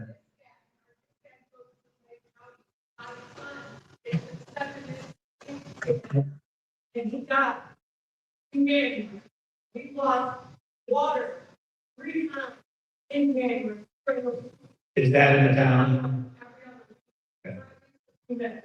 So I would urge any of the elected officials from the town of Lowell that are here that heard that. I'm sorry to hear your story. To get together a capital projects list and to work with Councilman Niemeyer and Commissioner Tippett on what that would be, what that would look like. It's a long way along. There's a lot of work to do and they have a lot of questions. But I'm giving you the information from the council. So we want them to perform. We want to be prepared, but we also want to make sure that they're following clear. Okay, beyond construction, what are the long-term infrastructure costs and who ultimately pays for them? So since you brought up beyond construction, I'll get to construction numbers. So what's projected for this particular project is 2,500 workers for the next 5 years. The average wage for the union construction worker, that's one of the project that this will be outlined to provide that the data center development will sign a project labor agreement. That means that we use the whole field and trades. I know that it's been a big focus of the elected officials across the board to make sure that not only are the local labor unions utilized, people from here be utilized. And that's going to be the responsibility of the elected officials to make sure that happens. But the total wage of all this project's being built is $250 million. $250 million. I've often heard about what does the data center do? Does it create a lot of jobs? The John Deere project created 250 jobs. This project is targeted to create 200 jobs with an average wage of approximately $100,000 a year. I suspect that there will be cooperation from not only this developer, but the end user with regard to work fair, job fair, and identification of opportunities for people from here to get that opportunity. I'm pretty sure items like that will be put into a development agreement that's going to be required that these petitioners are going to be required to be responsible for it. What about some of that infrastructure costs that, I'm sorry. So infrastructure comes in different ways. I think you heard Commissioner Susie talk about that on this call. About the energy, the developers can pay. They're going to pay for the cost. There's some discussion about water and sewer needs. The developer's going to pay. There will be a road use agreement that is put together before the project, in which an engineering firm is going to go out, identify the roads, identify the routes, identify what they look like today, and then require the development to fix the roads to a level or exceed the standard they were previously. So nobody gets off. As far as utility use, utilities are paid by the user. If there's long-term infrastructure projects that can occur, as an example, if the county chose to expand water and sewer capacity in the city, they would have the opportunity to do that based on funding and financing, generated not from you, the existing taxpayers, but from project financing funds from projects like that. To try to localize it, you just use the money that's coming from the area in the area, for projects in the area, for people from the area. You don't spend it elsewhere. You keep it close.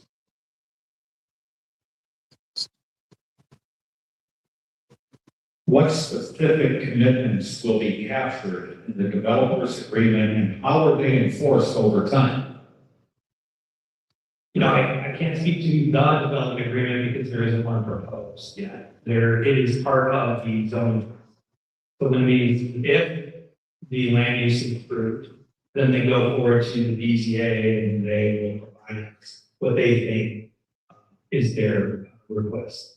I can tell you that I've heard from not only this elected official over here with discussions with the company, there's some things that are going to be talking about water use agreements, decommissioning agreements, filings are swift, following through on this and working with the county and review this water commission prevention plan, setting that at the state, national levels support. There's going to be certain adherence to any requirements for permitting for air permit.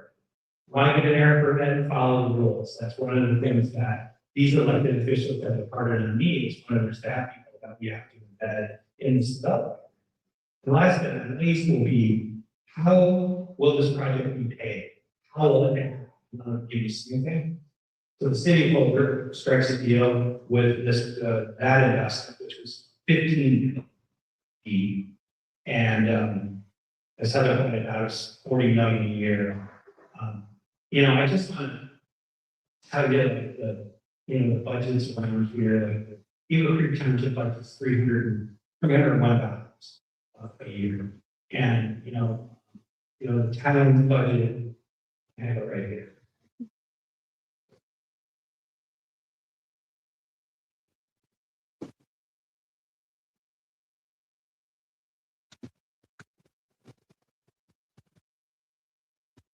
I just want to get it right. Town's budget is 6.5. So what's my budget here is like, how can they get $29? It's the development agreement, and it's how it's paid. The other opportunities I mentioned is how to maximize the tax revenue, do things like pay down existing debt, remove capital projects from budgets, which can lower your taxes. Really. And those are based on things you have to get roads done. They're in the budget, they're in the county budget every year. collecting the funds from here and localizing the funds, it really creates an opportunity for success. And it doesn't, it's not limited to urban infrastructure. It can be used in schools. Any project served in this area is the idea to use these funds. So that's really, the bottom line would be with the development agreement, along with all of the rules that are embedded in such an exception from, and I'll talk to you as an economic development consultant. There's plenty of counties that have no rules at all. And I've seen it, and it creates animosity, it creates confusion, and it doesn't create accountability. So what Commissioner Tippy and Council Niemeyer was take the initiative over a year and a half and begin to draft this long before Project Shirley came out, long before anything else came out. They sat down and did this. And there may be people in here that were at planning commission meetings and at planning commission workshops, and it was voted on, it was 9-0, and then you went to the council meeting and voted on something. I can tell you from the economic development perspective, I like this because of two things. One, it creates a clear path for investment. If you want to do these things in our communities, here's our rules. Number two, here's what happens to you if you don't. And at least Lake County's created a framework. As Senator Niemeyer said, is there room for improvement? There's I think that Randy's been open to suggestions all along the process. Yeah.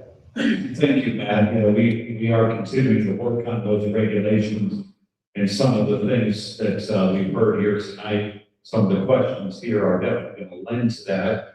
Before we go any further, I want to point out, I don't know if he's still in the audience, but the man who helped us really draft these regulations, develop this process, is our Planning Commission Director, Ned Kovachevich. So thank you, Ned, for all of your contributions.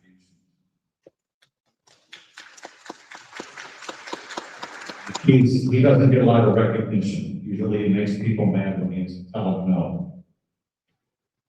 Is there escrow or financial assurance in place to remove the facility and remediate the land where the technology becomes obsolete? So I think that was kind of covered, embedded in the ordinance, decommissioning clause. And I think you guys all saw, how much is invested.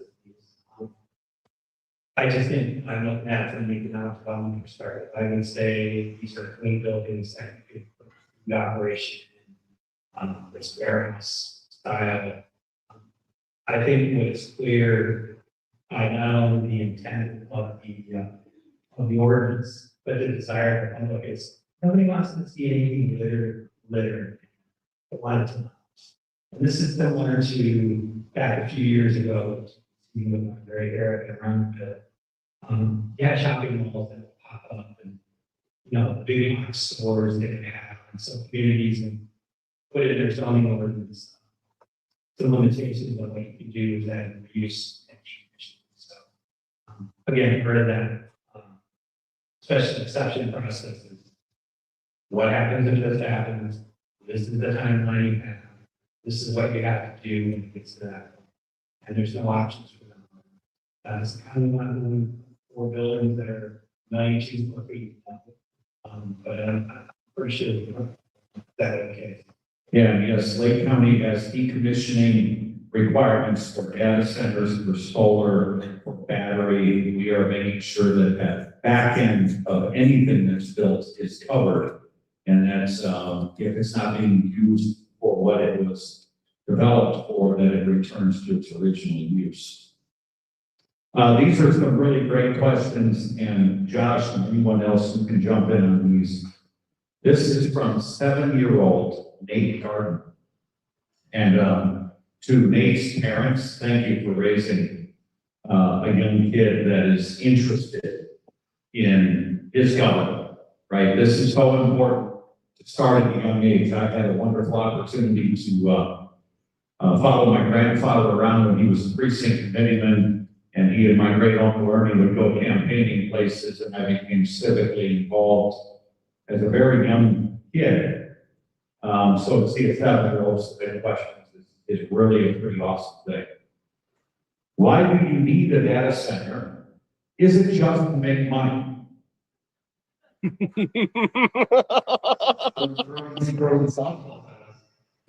Uh, Yes, I can't apologize for that. Our company, we make money, but the way we make money is by obviously providing service that our customers can buy, add value to our customers. Our customers do these data centers, as you guys know, these data centers, house the technology that runs all the software in every business, in every school. AI is a controversial topic. We get it. It's terrifying. It's terrifying to all of us. There are pros and cons, just like there was in every technology ever. Hopefully, all the way back to the computer and the automobile and the steam engine. There will be negatives to and it's not going to be more important to 7-year-old kids. I've got some kids too. It's going to be a huge part of their life, whether they like it or not. It's not going back into the bottle, and we're going to learn to have these debates. But on one side of the coin, there's going to be massive advances in healthcare and in education. I think personally, there's nothing more important to our economy or our standing as a country from a safety and security perspective. And winning the AI race, on the flip side of it, we're going to lose jobs. We're going to have to reverse some jobs. That's a fact of life. We're going to use a lot of power. Hopefully, these things are going to help us find new ways to develop power. There's going to be bad guys who use this stuff. We got to control it, I think, so that good guys can do it. All that happens in these buildings. And so it's a complicated question, most complicated question that anyone asks from 7-year-old. Well, he's got more good ones. Yeah. Will it ruin my home? Again, we are not putting anything into the air other than, minor testing of generators similar to all the commercial generators that are in and around county. We're not consuming water. We are hopefully not ruining homes. And what happens to the environment? Does it hurt the animals and the water and our air?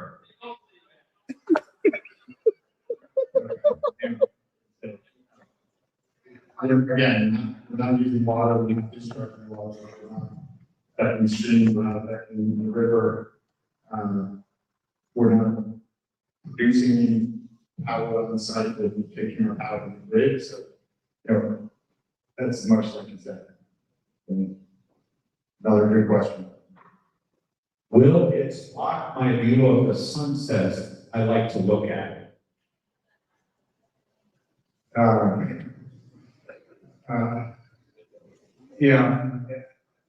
And these are big buildings, and I don't know where Nathan read. What I can say is you want to be, putting something out of the top for black smoke or anything like that, but hopefully it won't block the views. It needs to view at sunset. And I'll say to address that, the ordinance committee of the Plan Commission is looking at developing some dark skies requirements also for the lighting. So that when you look up at the stars, you can still see.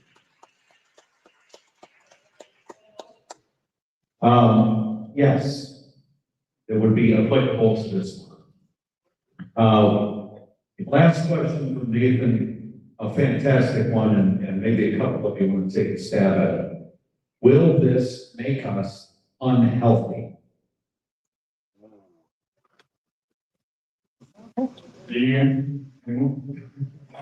Nobody else is brave enough. I always struggle with 10 different places. That's what happens when you're 10 and 11. you know, from a project process use standpoint, data centers are fairly benign, and you have to understand where, I mean, I could take you to go see a chemical plant that's good, and it's, they have air permits and water permits, they're discharging to, you know, the little ag number, the grand ag number, those are pretty tough. They have smokestacks, they burn things, from a acreage use standpoint, there isn't anything I've seen yet, including a warehouse, that generates the tax revenue that this kind of development has without having a bunch of smokestacks and polluting. You know, some of the key components about why this makes any sense, all has to do with what the county did with regulation. It all has. They created an exceedingly high level of accountability for any development that's trying to come in here, which is good government. It creates accountability. Yeah, actually, it's going to make you happy because people are going to sit on their computers and their phones and they're streaming at their houses and won't do nothing. But that's what's going on, and I don't see that turning back. But from a business, from a revenue standpoint, it's a fairly benign industry that is required to get air permits to run their generators in an area where there's tractors that have run on diesel and they run, you know, during planting season and not, and it's by a highway. How many cars go by I-65? What are the decibels of I-65? And how many trucks go by? I mean, I think about all those things when I'm thinking about a project and what is it worth and should you do it. And last but not least, you have a landowner that wants to sell it. So that all those things kind of factor in, but it is that's going to need to hold their feet. There, that guy's going to do. Thank you, Matt. So that wraps up our panel. I want to just offer a couple of comments. I appreciate the passion in this room, and I can tell you there's 7 county council members who are hearing it in every one of their communities. We're all listening to it, we're all hearing it, we're all watching it. I think I'm a member of about 15 no data center pages because I want to see what's being talked about. I want to learn. No decisions have been predetermined. As a plan commissioner, there's 9 of us. I can tell you it's a very talented and informed plan commission. We have good people working for us that are helping us through this difficult process. Don't expect to call a plan commissioner or a council member and get them to vote before the vote, because if they do that, they're precluded from voting by law. That is a violation of due process. So our job right now is to take these things that you submitted online, things that you'll continue to submit. I encourage you to show up to your public meetings where there's open public comment to participate in that process and tell us what's on your mind. Let us know what your concerns and questions are as we continue to go through this. It's so important in the process of self-government that we hear from you. Many of you in this room have my cell phone number. Councilman, what is the webpage? There were a couple people in the audience that Right. Okay, that is, let me pull it up quick. The webpage for this project is projectshirleylakecounty.com. There is on that page FAQs, which are developed from your questions with information provided, as well as a button for inquire where you can send questions. So please keep doing that. Do not stop. Don't think tonight is the finish line. We're in the middle of this. This is the time where we're going to figure some of these things out, and we're going to work to make sure that we apply good policy to whatever decisions are made. And it's vital that we hear from you in that process. Again, remember, May 20th is the next Plan Commission meeting in the Commissioner's Auditorium, 5:30 p.m. at the Lake County Government Center. That will be the continuation of the public hearing that was paused in February. So please come to that. We want to see you there. I greatly appreciate the engagement in this group. I get lots of phone calls from people, and it's very good conversations. Let's continue that. Let's not stop talking with each other, learning from each other, and let's make this South Lake County area a place that we all want to live and see future generations live for many years to come. Thank you very much. Drive safe.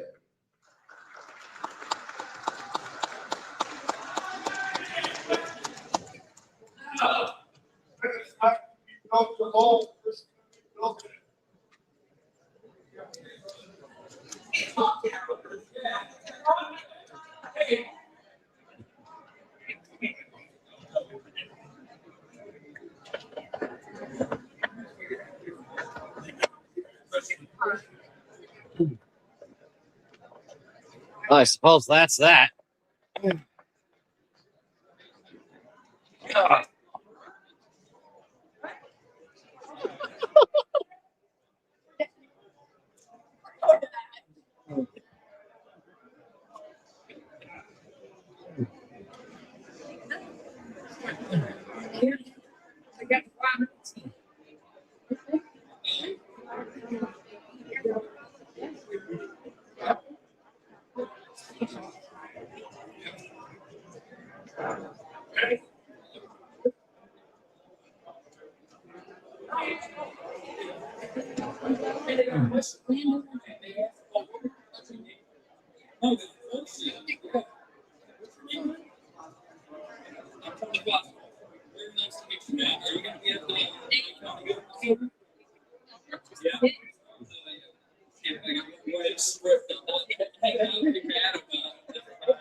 If you can make a speech, go for it.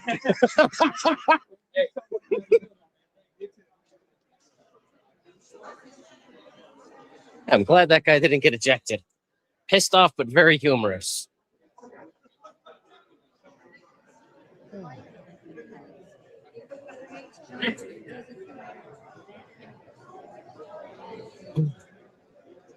Press. Yep. CEO Chaos Media.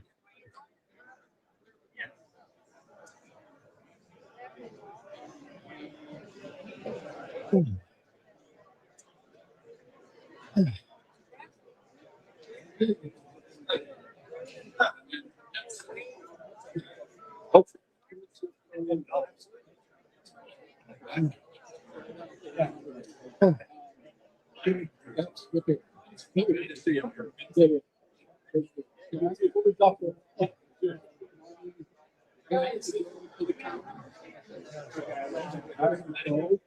Thanks for coming. Absolutely.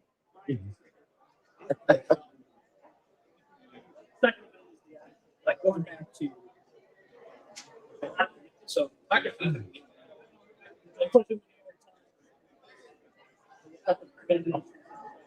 What is Chaos Media? That's my company. Where are you out of? Chicago originally, but presently I do this out of my basement in Gary. Oh. Yeah, originally I did it on my mother's basement, then I upgraded to having my own. Yeah. I finally got it to stop flooding. Only took a year and a half. Always hilarious. In hindsight now. Yeah, went through a crappy sump pump, and then the new one I got, I have to go ahead and cut half the thing off and spend about $1,000, $200-300 to attach another piece to it. Yeah, back up to the car battery looking thing. That's totally not a car battery. Yeah, it's submerged for some reason by design when it's not supposed to be. I kept pulling, you know the Three Stooges? Yeah. I had the guy with the piece of wood who's turning around and apologized for knocking people over. Oh, God. Yeah, I did that. I was worried you might actually do that with that monstrosity. I did it like 3 times. Oh, now. Jesus. I think I clocked it accidentally. Oh, God. That's why All I right, got this thing situated. Jesus. All right. Next time I'll go ahead and grab onto this thing then. Jesus. Okay. Yeah. Yeah, no, Thankfully, when the ladies here, she told me exactly where it was because I got the date and the time, but I Okay. didn't get the location. It's the Lake it's County the government building. Yeah, government's office. Now it's going to be in the courtroom, but if there's Okay. a big turnout like today, it's going to probably be in the auditorium. Yeah, that's Oh what my gosh. Niemeyer was saying. I am sweating. Why is it Oh, I everywhere we know. go has It's hot as hell, yeah. And the water out there, if we brought bottles, we could use the thing. Yeah, I didn't think about that. I thought the regular fountains would be working. I heard a lot from the peanut gallery. Oh, they're pissed. A lot of them are pissed. I panned over to the one guy that was over here. Just as he's humorous as hell. Angry but humorous. I'm like, all right, cool. He's not gonna get thrown out of here. Yeah, I was worried about that for some people. Like, I thought that it was funny when people were booing. Yeah. They booed Josh. I did want to thank him for at least showing up because, like he's clearly not very good at public speaking, or he's sweating and just like, it's like, you did okay. They're all gonna hate you. It's okay. Yeah, I know. I was like, okay, this guy is not a politician. He doesn't have a silver tongue. Yeah. Yeah, no. One of the silly things I want to ask him is the render they did of Shirley. I was like, that looks like that was made in 3ds Max. It's one of the programs that's a bit more technical than Maya that I worked with when I was in college. Oh God, the math for that thing. Oh, I could have sworn he's right over there. I must be one of the other guys then. Oh well. Oh. Sorry for whacking you with the tripod. Jesus. Oh. They're wanting to invest in nuclear. Yeah, I do like that. Okay, yeah, guys. Okay. Men look alike with their suits. Because they all got sharp suits. Really? Look at the same. Maybe? I don't know. I'd have to ask Scoob. He's the suit expert. Yeah, he knows FBI agents can't dress.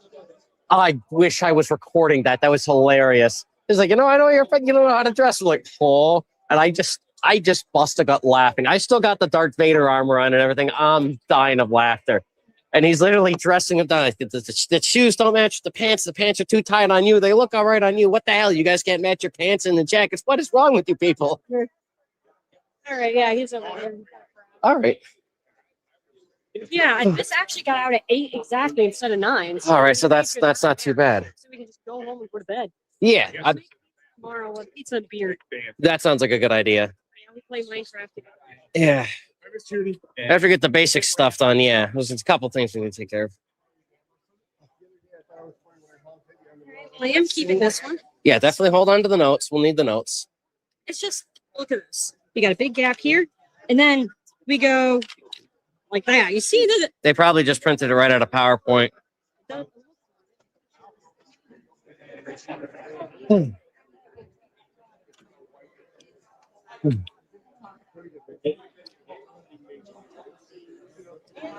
Stay longer than ABC. Yeah. Yeah, they're gone. Still recording? Yep. Oh. Yeah, it's still going. Yeah, since it like ended right at 8, it's like, all right, I can afford to at least maybe ask a few people questions. Mm-hmm. But for the most part, everyone emptied out of here, so. Well, you probably have things to do. It's a Thursday night. Yeah, I got work tomorrow. Another time. Pretty much. Oh. Jeez, trying to be careful with that dumb thing. All right, so they're busy at.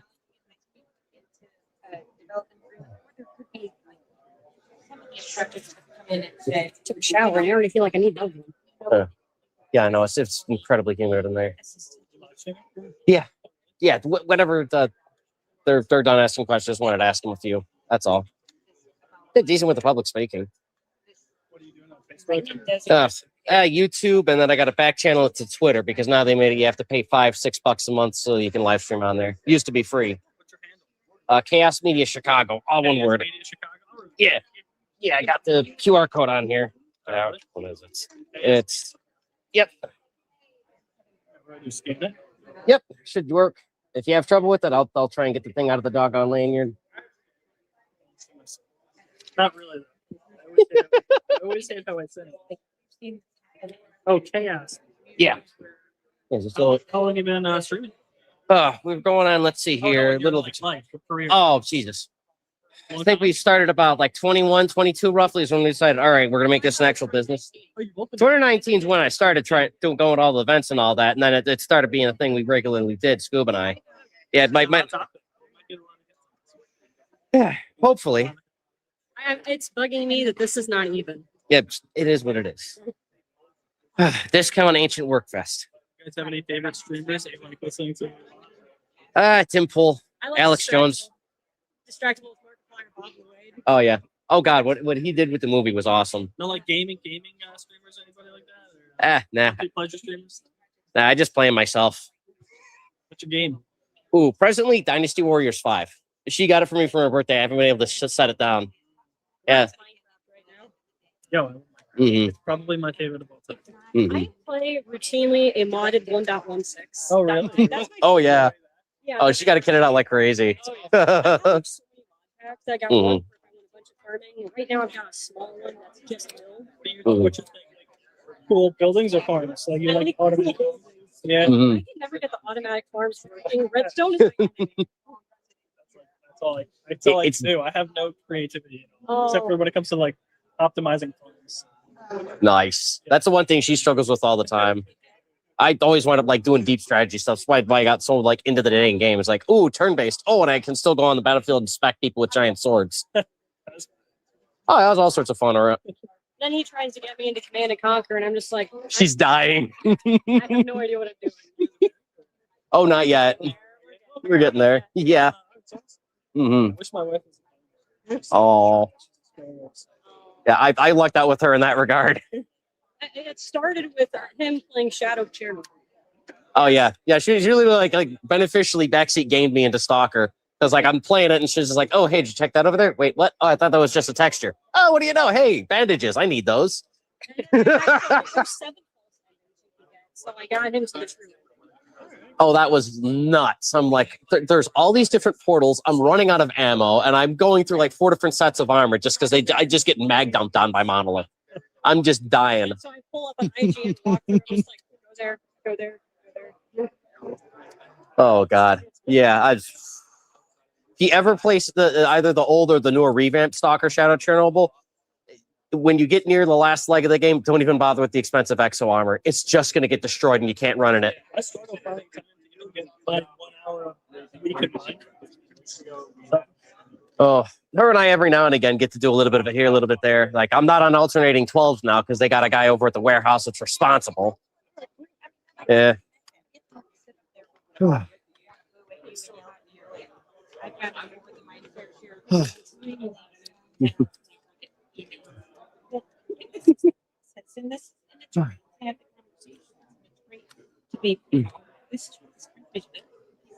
You guys did all right up there.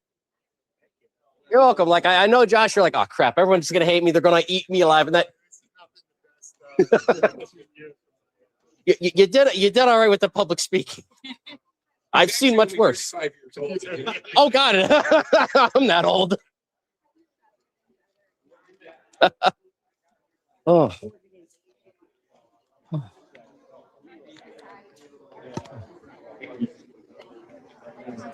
All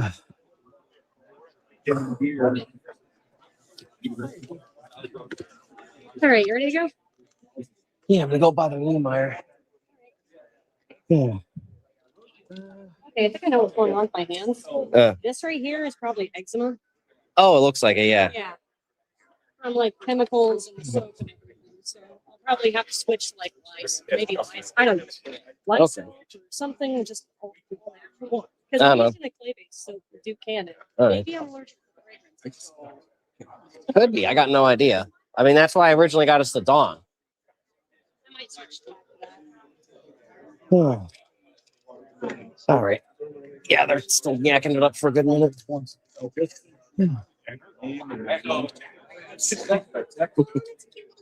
Oh, that is adorable. It's a kitten. All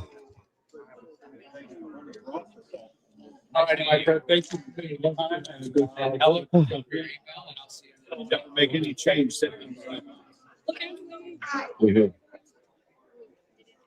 Oh.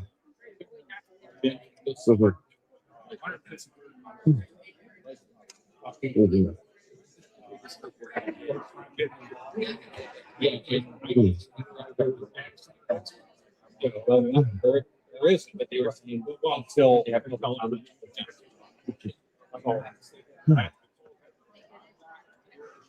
Oh, by the way. Yeah. Next, if we have another thing up here at the very top up there, they have these itty bitty university like desks that you do this with. And so I sat up there for a good minute so I could sit my phone next to me and then take notes at the same time. Wait, we were able to get up there? Well, yeah, all the way about where you had that, the tripod. Oh, shoot. The very I didn't last know we were one. able to set up there. That would have made crap so much easier. Oh, shoot. I could have plugged in and charged everything. Oh no, I'm saying like they have little desks, like university desks, like a lecture. Oh, This okay. is technically a lecture. They have those tiny little desks that are yay big by yay big. Okay. I was able to set my notebook and my phone down. Mhm. Just thought the questions for the 7-year-old was funny. Hard hitting 7-year-old. Jesus. Mean little bastard. Jesus. Good. Oh. I did record. I tried to record. Didn't work so well. I'm like, oh no. I hit record and then I stopped recording. Oh, that's cool. You guys were giving your address. He's actually signed on the protest. Yeah. And then I did. It's pretty cool. Yeah. Did it look up the pictures? not bad. I did. I was trying to find how it's. I mean, if it is good, and it is, this is air, that means it's just driving up electricity instead of water. Which would explain why they're trying to invest into electricity. It makes sense. Okay. Oh, whoops, go right ahead. Yeah, investing in infrastructure is good. It's not exactly an olive branch. You're still eating crumbs off the king's table, but it's like good quality crumbs, I guess. Panera bread. Yeah, Panera bread crumbs. Yeah. Oh, I was gonna go with organic sourdough. baby.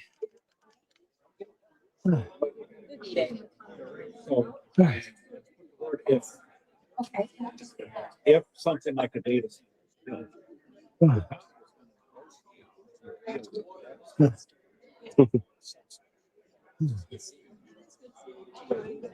We did the chief and.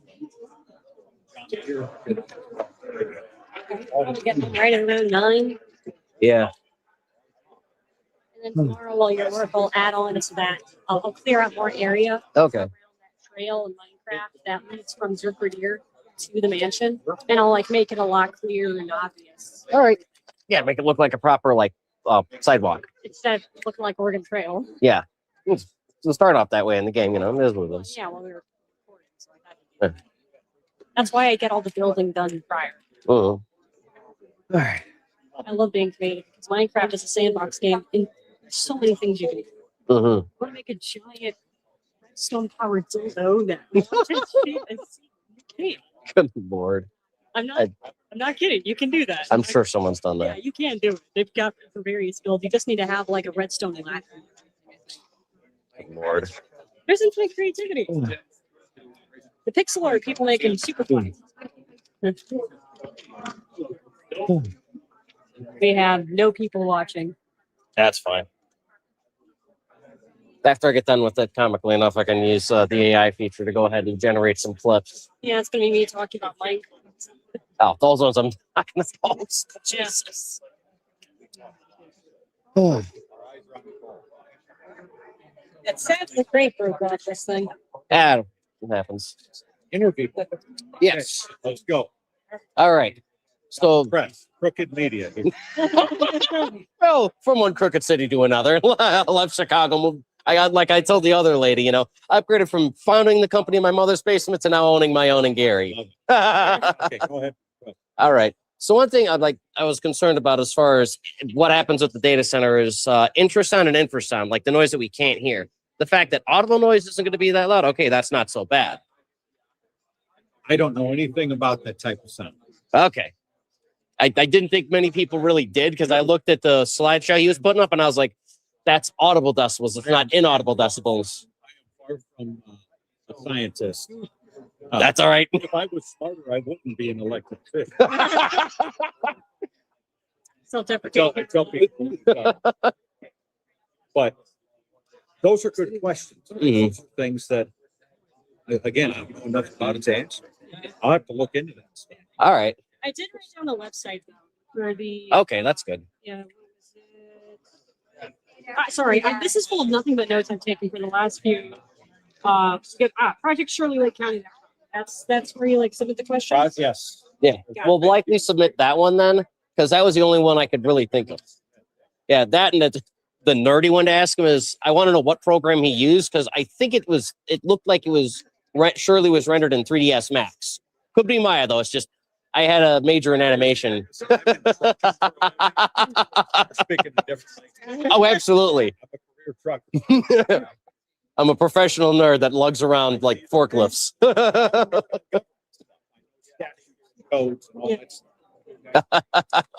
are you? Well, thank you for your time all the same. Yeah. Yeah, Josh is just right over there. I didn't think he'd know about that one, but now it gives him something to think on, because that was probably about the only constructive thing I could ask them. But all the same, he's got a good sense of humor. So I figured, all right, you know what? Why the hell not? He's got the gaggle of Josh has the gaggle of other people around him, and it's just like, okay, the angry mom is gone. The angry mom is gone. Okay. It's like, that's not bad. Okay. Hold all this. I'm gonna use. All right. Oh, geez. All right. Oh, and they don't have a lock on the back end. Yep. All right. Not bad at all. Okay, we're good. Whew. Could have been worse. This place, thankfully, is not as hot as Gary's public library. Oh, this auditorium at least had some, I think they had some air conditioning running, or at least they had some ventilation running so that it wasn't so godforsakenly hot. Oh, a lot of people are having trepidations about the data center. PowerPoint wasn't too bad. Naturally, some people are thinking things might be suspicious. It might be too good to be true. I don't know. Jesus. I'd like to meet the 7-year-old kid. My God. That's hilarious. I want to see the sunset. You gonna block my sunset, man? That's hilarious. Oh. Oh. Good thing is May 20th, there's going to be a follow-up, so I have to ask them about the ultrasound and infrasound, because they apparently, well, when I ask that question, that's on us, but the decibel part of the PowerPoint was just simple what you can hear. So, interesting. That I'm sure is probably, the poor guy's probably not going to know. I don't know what the hell we rendered this, and we hired someone. It's like, oh, all right. Have a good night. Thank you. All right. Yeah. Okay. Oh, Chaos Media. I'm the CEO of the company. Thank you. I run it out of my own crappy basement, Gary. Yeah. Well, I originally started in my mother's basement, but now I got my own.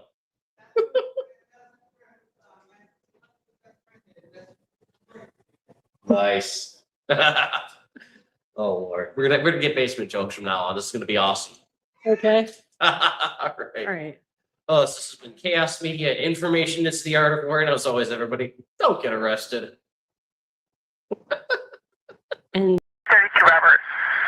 Suspect threatening suicide at 35 Penn on Pine Grove. 35 Penn Pine Grove. Permit 516 on the 5.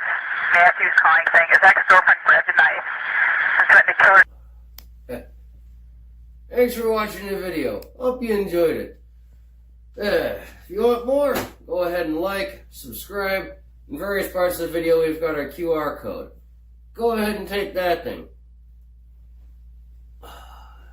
It'll save you a lot of trouble.